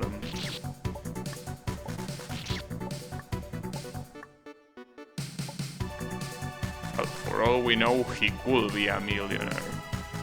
That's the thing, you don't know how many people out there in the internet are actually the sons of millionaires. Even less knowing if they are the sons of famous millionaires. You don't know that. It's not possible to know that. He could be. My dad, Bob Gates. Yeah, of course. Doesn't know of Bob Hates. Yeah. Bob Gates. Yeah, it's the thing. It's something that might be more common than you think. Especially because if you want to properly stream, you need a very good rig. Because I mean, for example, if you want to do real proper streaming, you cannot really use something like a video card encoder. You will want to use a software encoder. And a software encoder requires a very good processor. If you want the quality to be high, I mean. She runs on a 4090. It is to be expected. In the streaming world, there are a lot of people that it doesn't matter what they stream, you can already know they have a lot of money. You can tell by the quality of the image, the quality of the camera they use, the microphone, the fact that they might have multiple setups. Like a lot of people in the streaming world just have an insane amount of money. Even people that I watch, like especially the people that are into racing simulators, like some of those setups are very expensive. Like a lot of them are like $1,000 just for the racing wheel. The racing wheel is only a part of the setup. Like those same setups also have very expensive pedals. Like usually they have what they call a load cell to make them feel more realistic. That adds a lot of value to how much they cost. Then the whole way they are arranged in a room, like the fact that you use a cockpit to tie it all together, and the fact that you need a room big enough to put that cockpit on. There are a lot of people out there with a lot of money. Some of them obviously not millionaires, but yeah, still quite a lot of money. You never know when a millionaire could be lurking. It's a possibility. Almost. It's always a possibility.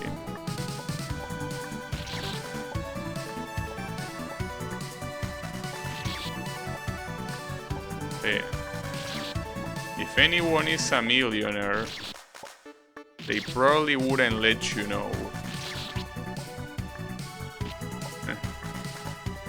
I mean, there's nothing to gain from making you know you're a billionaire or millionaire. Well, unless you want to brag. But if you want to brag, you probably wouldn't do it to a stranger on the internet. Yeah, to fleds, but usually not on the internet. For what I understand, millionaires tend to fledge to each other. Like to see which one has the most expensive car, the biggest mansion. You know, that sort of stuff. Millionaires do fledge, but a lot of them not in the internet. And if they do, it's because that's the purpose of their social media, right? That won't happen to a random person that tries to be anonymous, especially in a platform like Twitch. Unless they make their whole wealth a part of their content, yeah, no, they wouldn't just tell you. Nice. All right. On 19.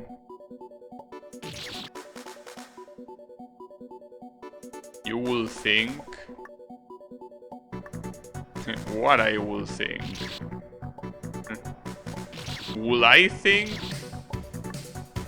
That's the real question. To think or not to think?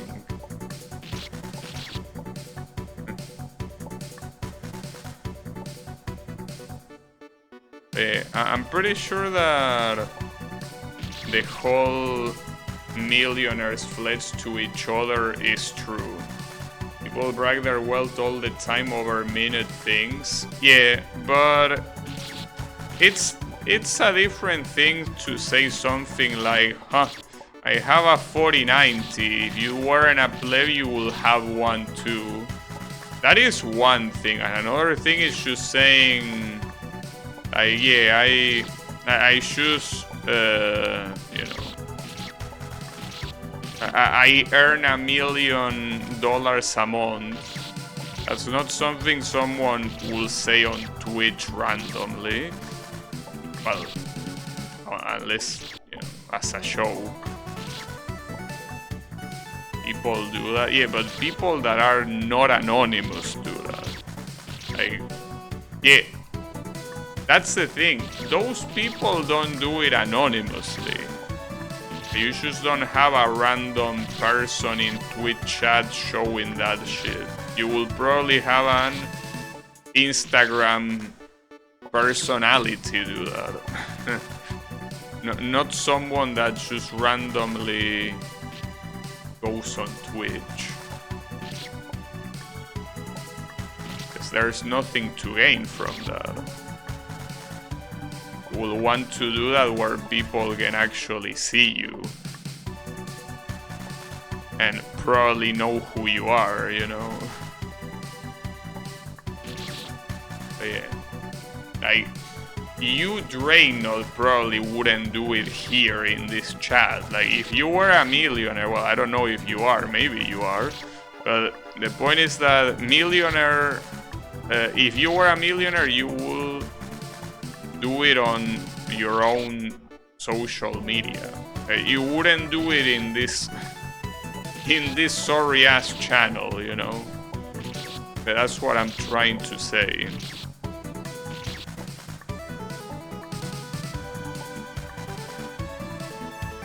I wouldn't. Well, yeah, there is also a lot of people that also wouldn't just expose themselves through social media. But yeah, the people that do have all that wealth, I'm pretty sure that will just not do it anonymously.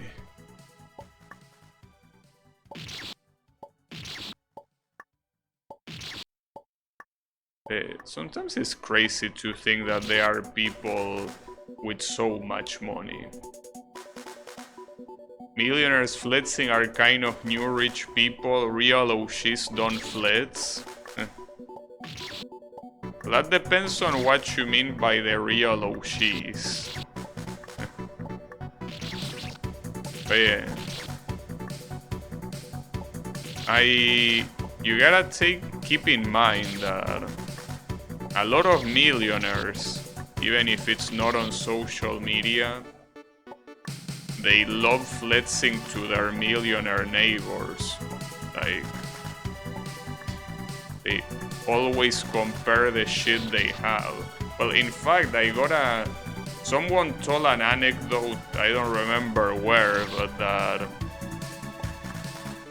a lot of times the reason why so many children of millionaires are assholes is because they grow up in a very asshole-ish environment. Like, they constantly have their parents being like, hey, look at how expensive the clothes that my kid is wearing. Like, constantly comparing themselves to other millionaires and basically being a competition of who is the most wealthy.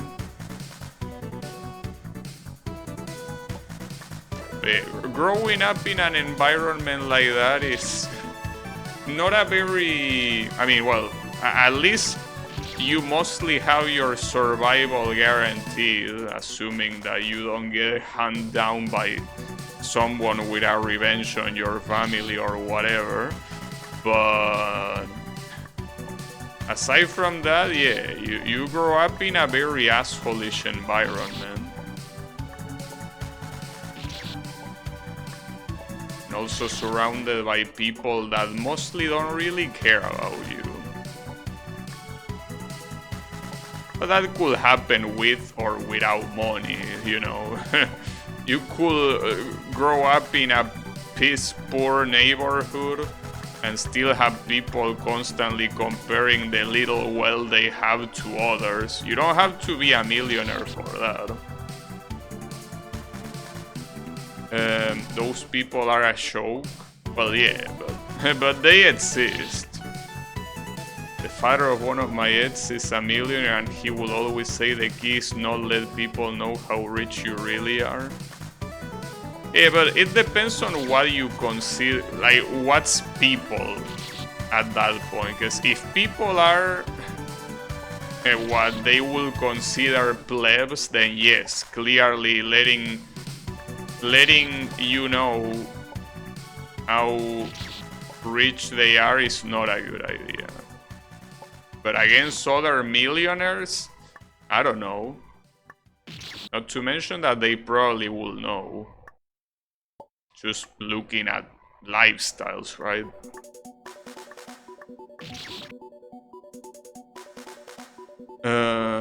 Luxury fashion is fashion for broke people. Yeah, that's true. There are a lot of people that spend almost all of their salary on stupid shit like the latest iPhone, even though they don't really have enough money to guarantee their survival, but yeah, it happens. But at the same time, it's a matter of choice, because if that's something that you want to do, there is no reason not to do it. Like, if you want to have the latest iPad, iPod, whatever, no, iPhone. I don't think iPods are used any longer. You know, the latest iPhone, if that makes you happy, then no reason not to do it. Even if you end up starving at the end of the month, it's your decision. You can do with your money whatever you want. Yeah, like Colo, spending all his money in Pokemon cards. He can do that.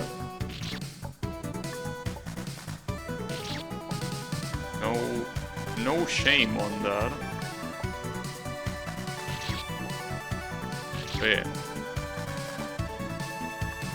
But it is true that there are a lot of luxury items where the target is not particularly millionaires. Yeah, that is true.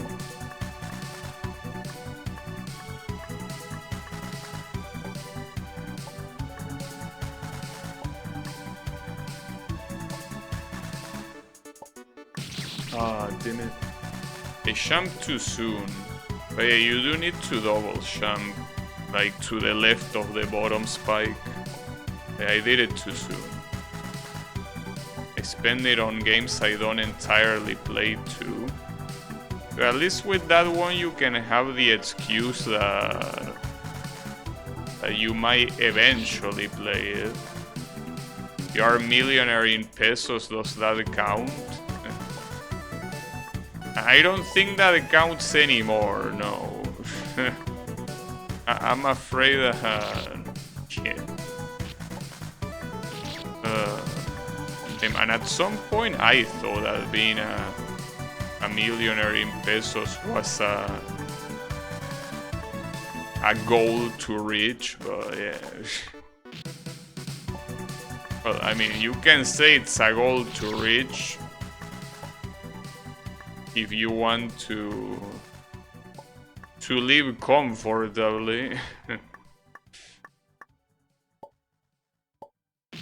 But yeah, it is what it is.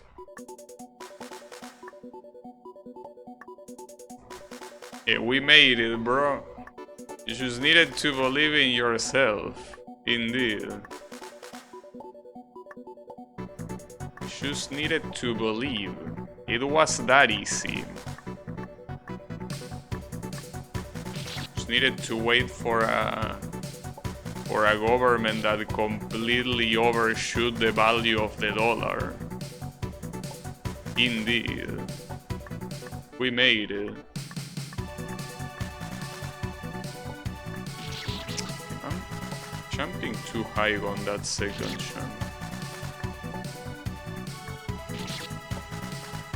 It is what it is.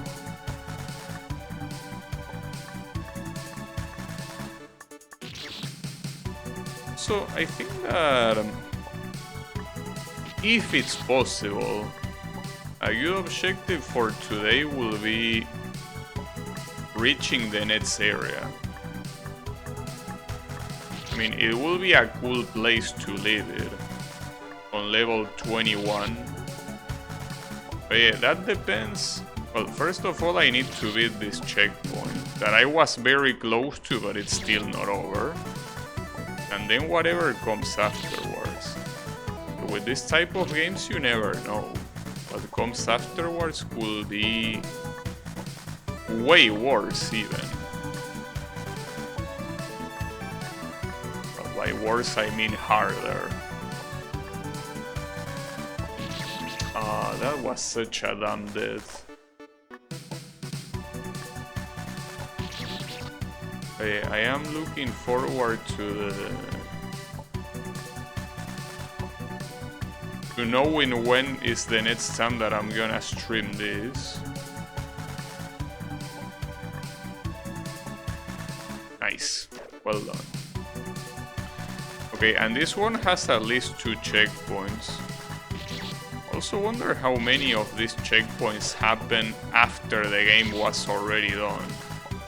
Like, how many of these checkpoints were there after the tester told the developer, hey, you might want to put a checkpoint in there. You never know. You don't know what goes on in the development of these games. What things get nerfed and how. You know? Hard to tell. It will be indeed pretty nice if I manage to beat this screen, so we can leave it at the beginning of the next area. I mean, it also depends on how long I take to beat this, because if I take like 5 minutes to beat this, I would like to play the next area a little bit more, but I don't think that's gonna be the case, at least judging by how the stage look. Though, one thing that it's also worth noting is that this screen only has one gimmick, and that's the platform before the next checkpoint. Everything else is pure needle. Like, nothing but pure needle, so for now it looks not that hard, but yeah, impossible to know until you are at least there. Okay. Let's not think that it's over yet, because it ain't.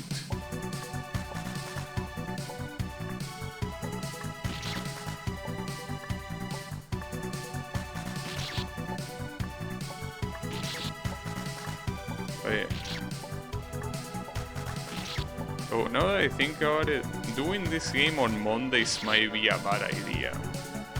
I was thinking like every Monday of each week to do this, but it's a dangerous thing because of how Mondays are. But you know, as I say before, it's just playing it whenever I feel like playing it, and that's it. Nothing more, nothing less.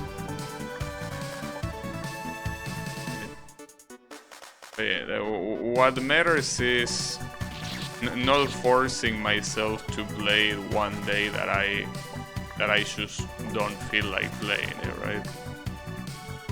That's the important thing.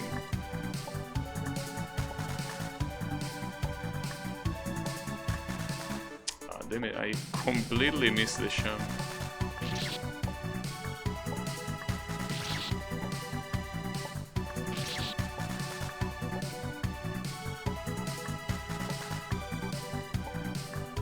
Okay, what I do want is a nicer looking screen like the one on the previous zone.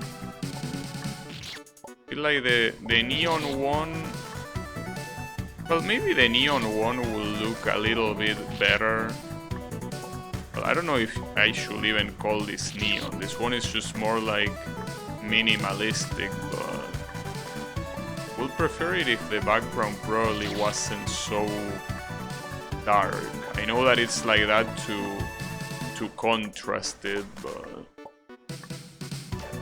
yeah.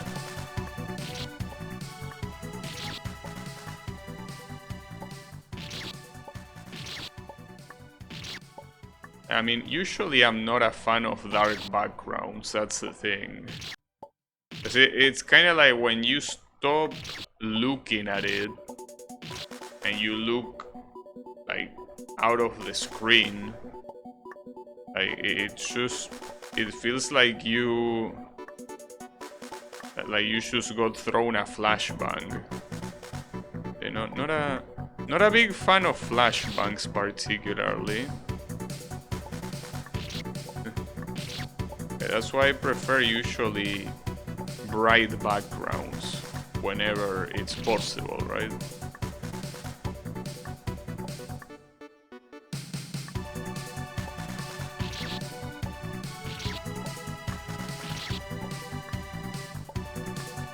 We will see.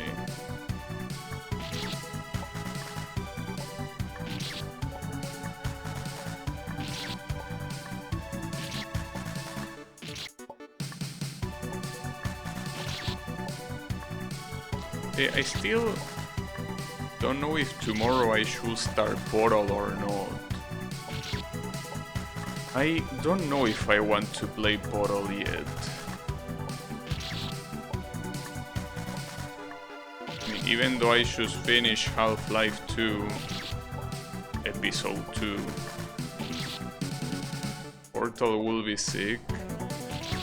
I mean, it's a pretty cool game, it's just that I don't know if I wanna play it yet. It's hard to tell.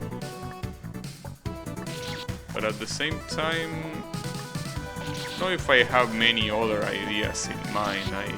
I don't think I do. I mean, I have one idea in mind, but I also don't think it's anything out of the ordinary, so yeah, maybe it will be Portal. The Portal 2 co-op with Yami. Yeah, I was about to ask you that. I remember that one of you requested me to play Portal 2 co-op, but I can't remember which one of you was. Was it Yami or was it you? See, I do remember the offer, but I don't remember who it was, the one with the offer. See, that will be a nice thing to do. I mean, whether it's you or Yami, will be fine either way.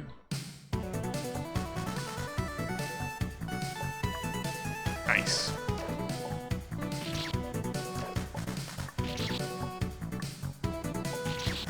Oh, that looks fucked up. I do remember that a long time ago someone told me that. And by a long time ago, I mean a long time ago. Someone told me to play Portal 2 co-op. I think that you just need to line up here with the with the platform. Somehow. Well, it doesn't look that easy. If anything, you can just guarantee the lineup here. You can even go back to save, just to save the align.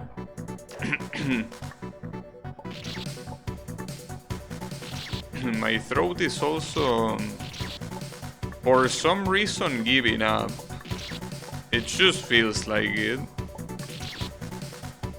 So it seems that the creator acknowledged that this is quite a hard champ, considering that the warp is like 3 champs away after that. But it's still hard to do. I think I at least have the right alignment, but that doesn't make it super easy, particularly.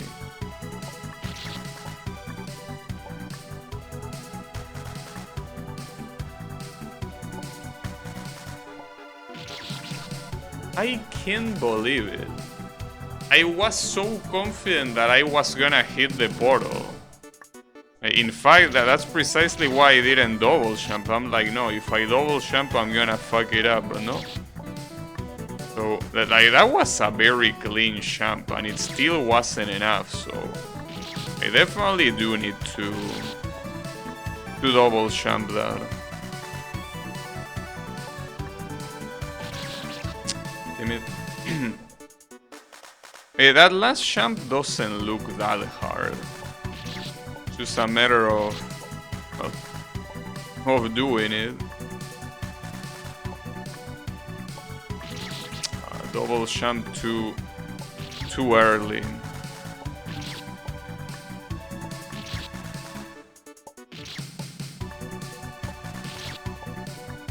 It's a grand total of 4 jumps. in this checkpoint. With the first one and the last one being quite challenging. At least the second one you can just drop jump it. The issue is the landing, but doing the jump itself is not an issue.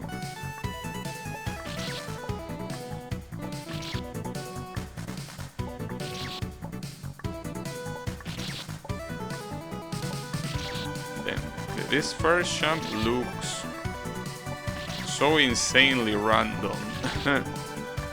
It really looks very random. Well, in fact, every single time I properly got this jump, I have no idea how I did it. Like, I just try jumping into it and it either works or it doesn't.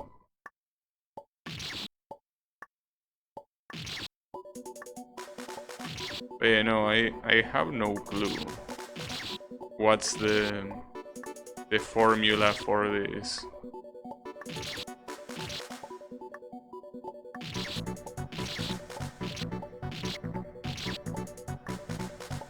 Well, aside from getting the align I already got, but maybe there might be a better align.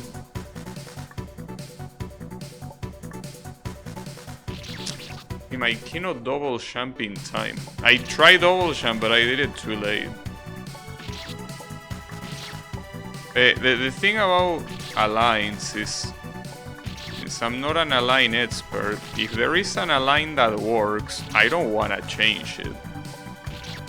Because, I mean, there is the possibility that every other align works better. There is also the possibility that none of the other aligns work. I don't want to take that sort of risk. Yeah. It's fucked up how... Like, the last jump is the kind of jump that you can very easily get on the first try. And I almost did, but... It's also very easy to just choke. But yeah. Yes, for now...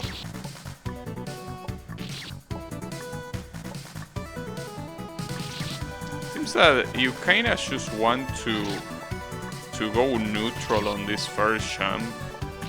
I only move when you're already at the top, but there is no way that consistently works. How will you even land doing that?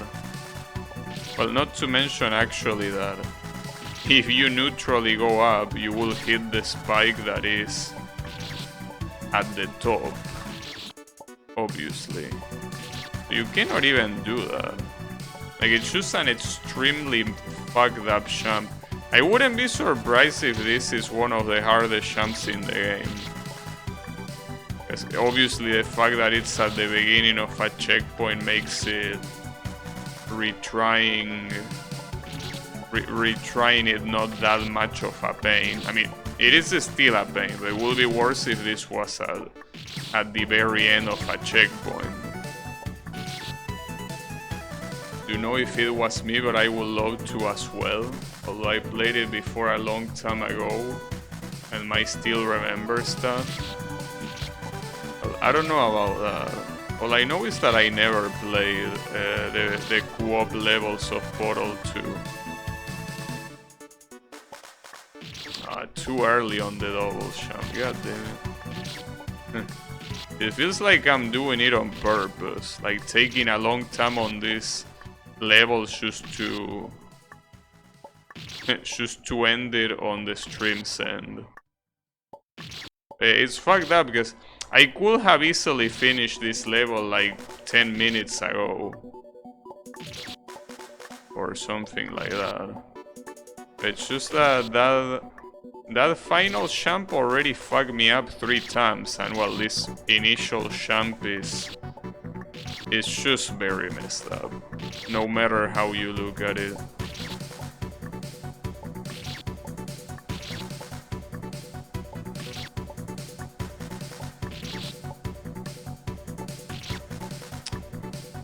God damn it.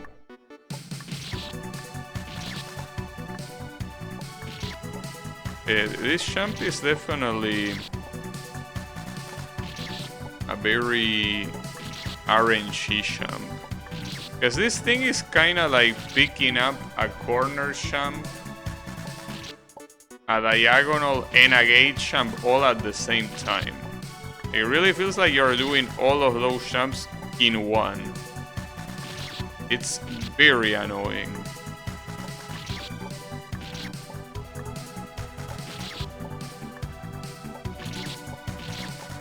I don't know what's the reliable way of doing it.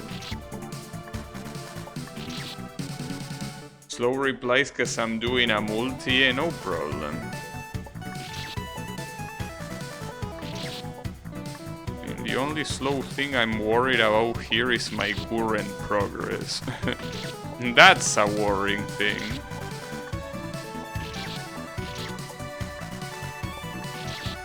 It's just that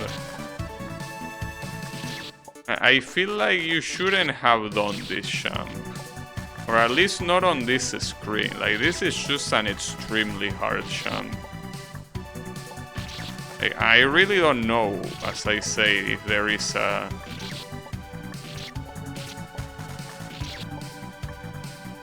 consistent way of getting this. It doesn't look like to me.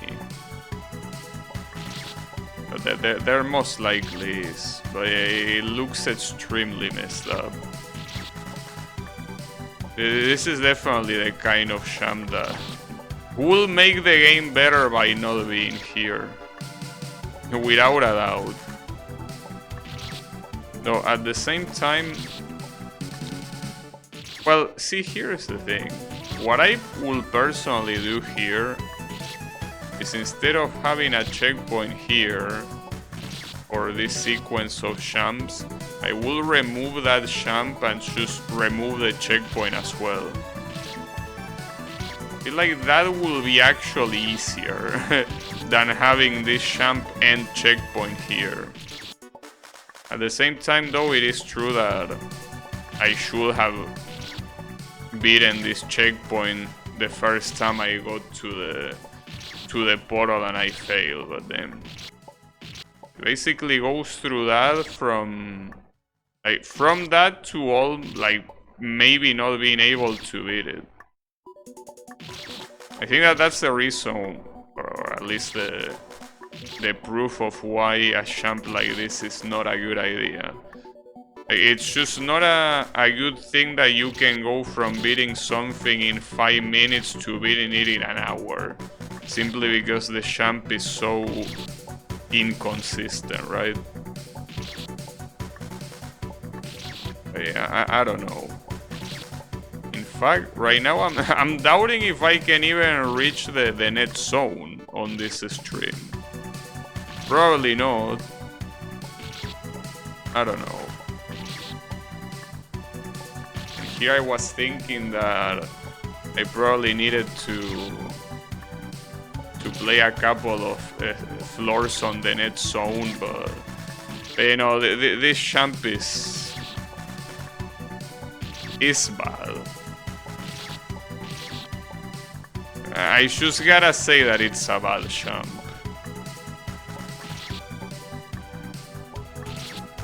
It's a shame though, guys. So far, there were a lot of hard champs, and obviously hard checkpoints as well, but I will say that this is truly the very first bad champ in the game. I think that now I've been going like 5 minutes without getting it.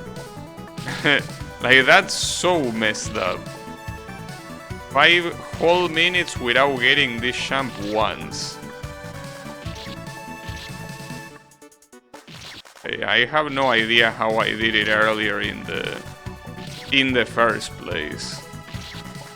Just seems like an RNG champ. I mean, I can try changing the align, but I don't see what that will do. No, it just seems random no matter what you do. Because There is one thing that fun games have that is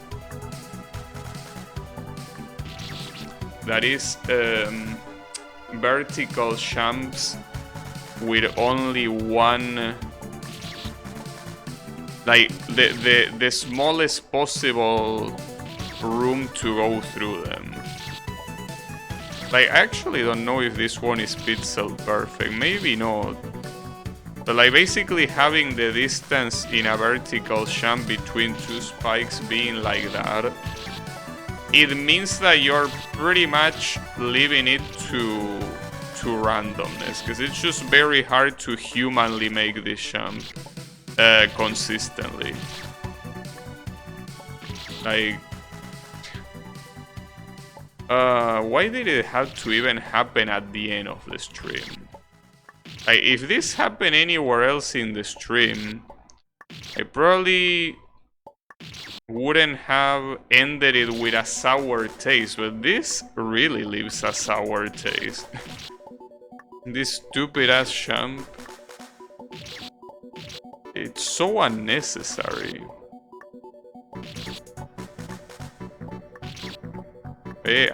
Well, something that I will do is that if I reach the 3-hour mark and I still haven't gotten this jump, I'm just gonna end the stream regardless. But yeah, I can't believe that I went from thinking that I will need to play more levels on the next zone from not knowing if I can beat this one. But that's what one bad jump can do. It's as easy as that. You don't need more than one, you just need one.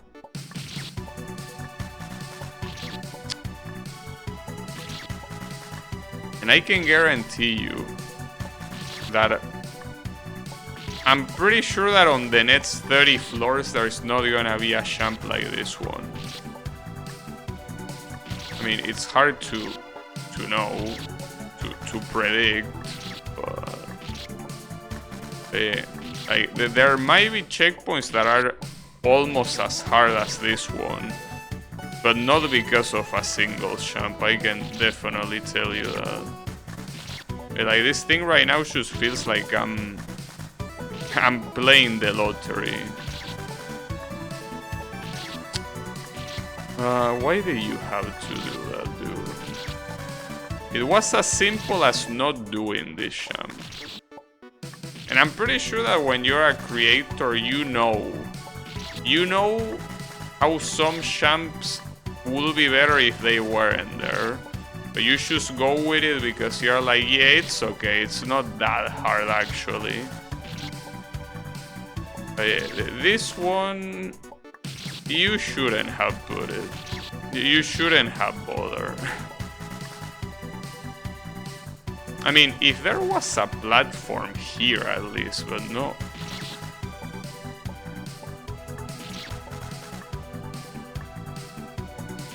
Well, if there was a platform down there, it would actually be an easy jump. The idea is that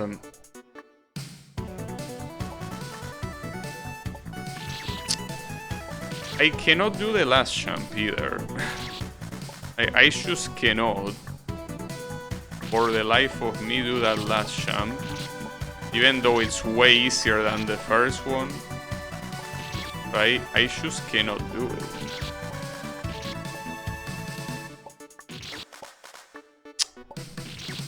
God damn it, dude.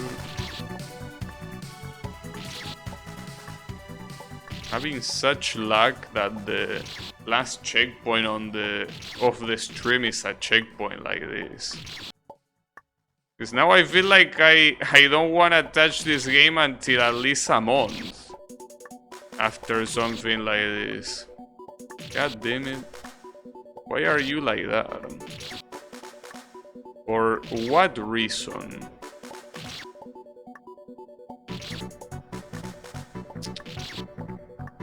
And I thought I got the trick of that first jump, but no, I didn't. It's just random. You might think you get it, but you don't get it. It's just completely random.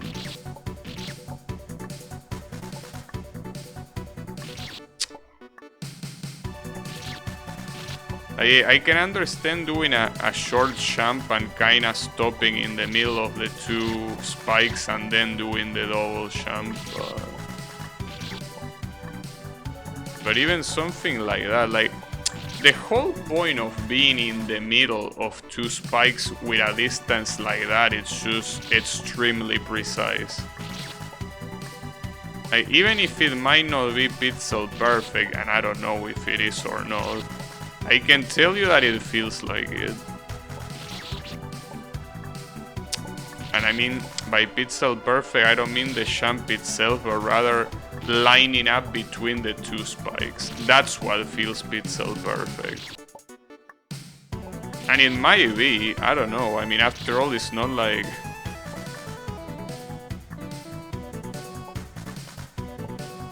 There you go, Jesus Christ. Okay, we're just gonna leave this here before I I blow a vein. So yeah, let's just leave it here. Don't know when I'm gonna continue it, but yeah, as I said, a game like this is just better to take it slowly. So yeah, thanks everyone a lot for watching, and I'll be seeing you on the next stream. So have a good one and take care.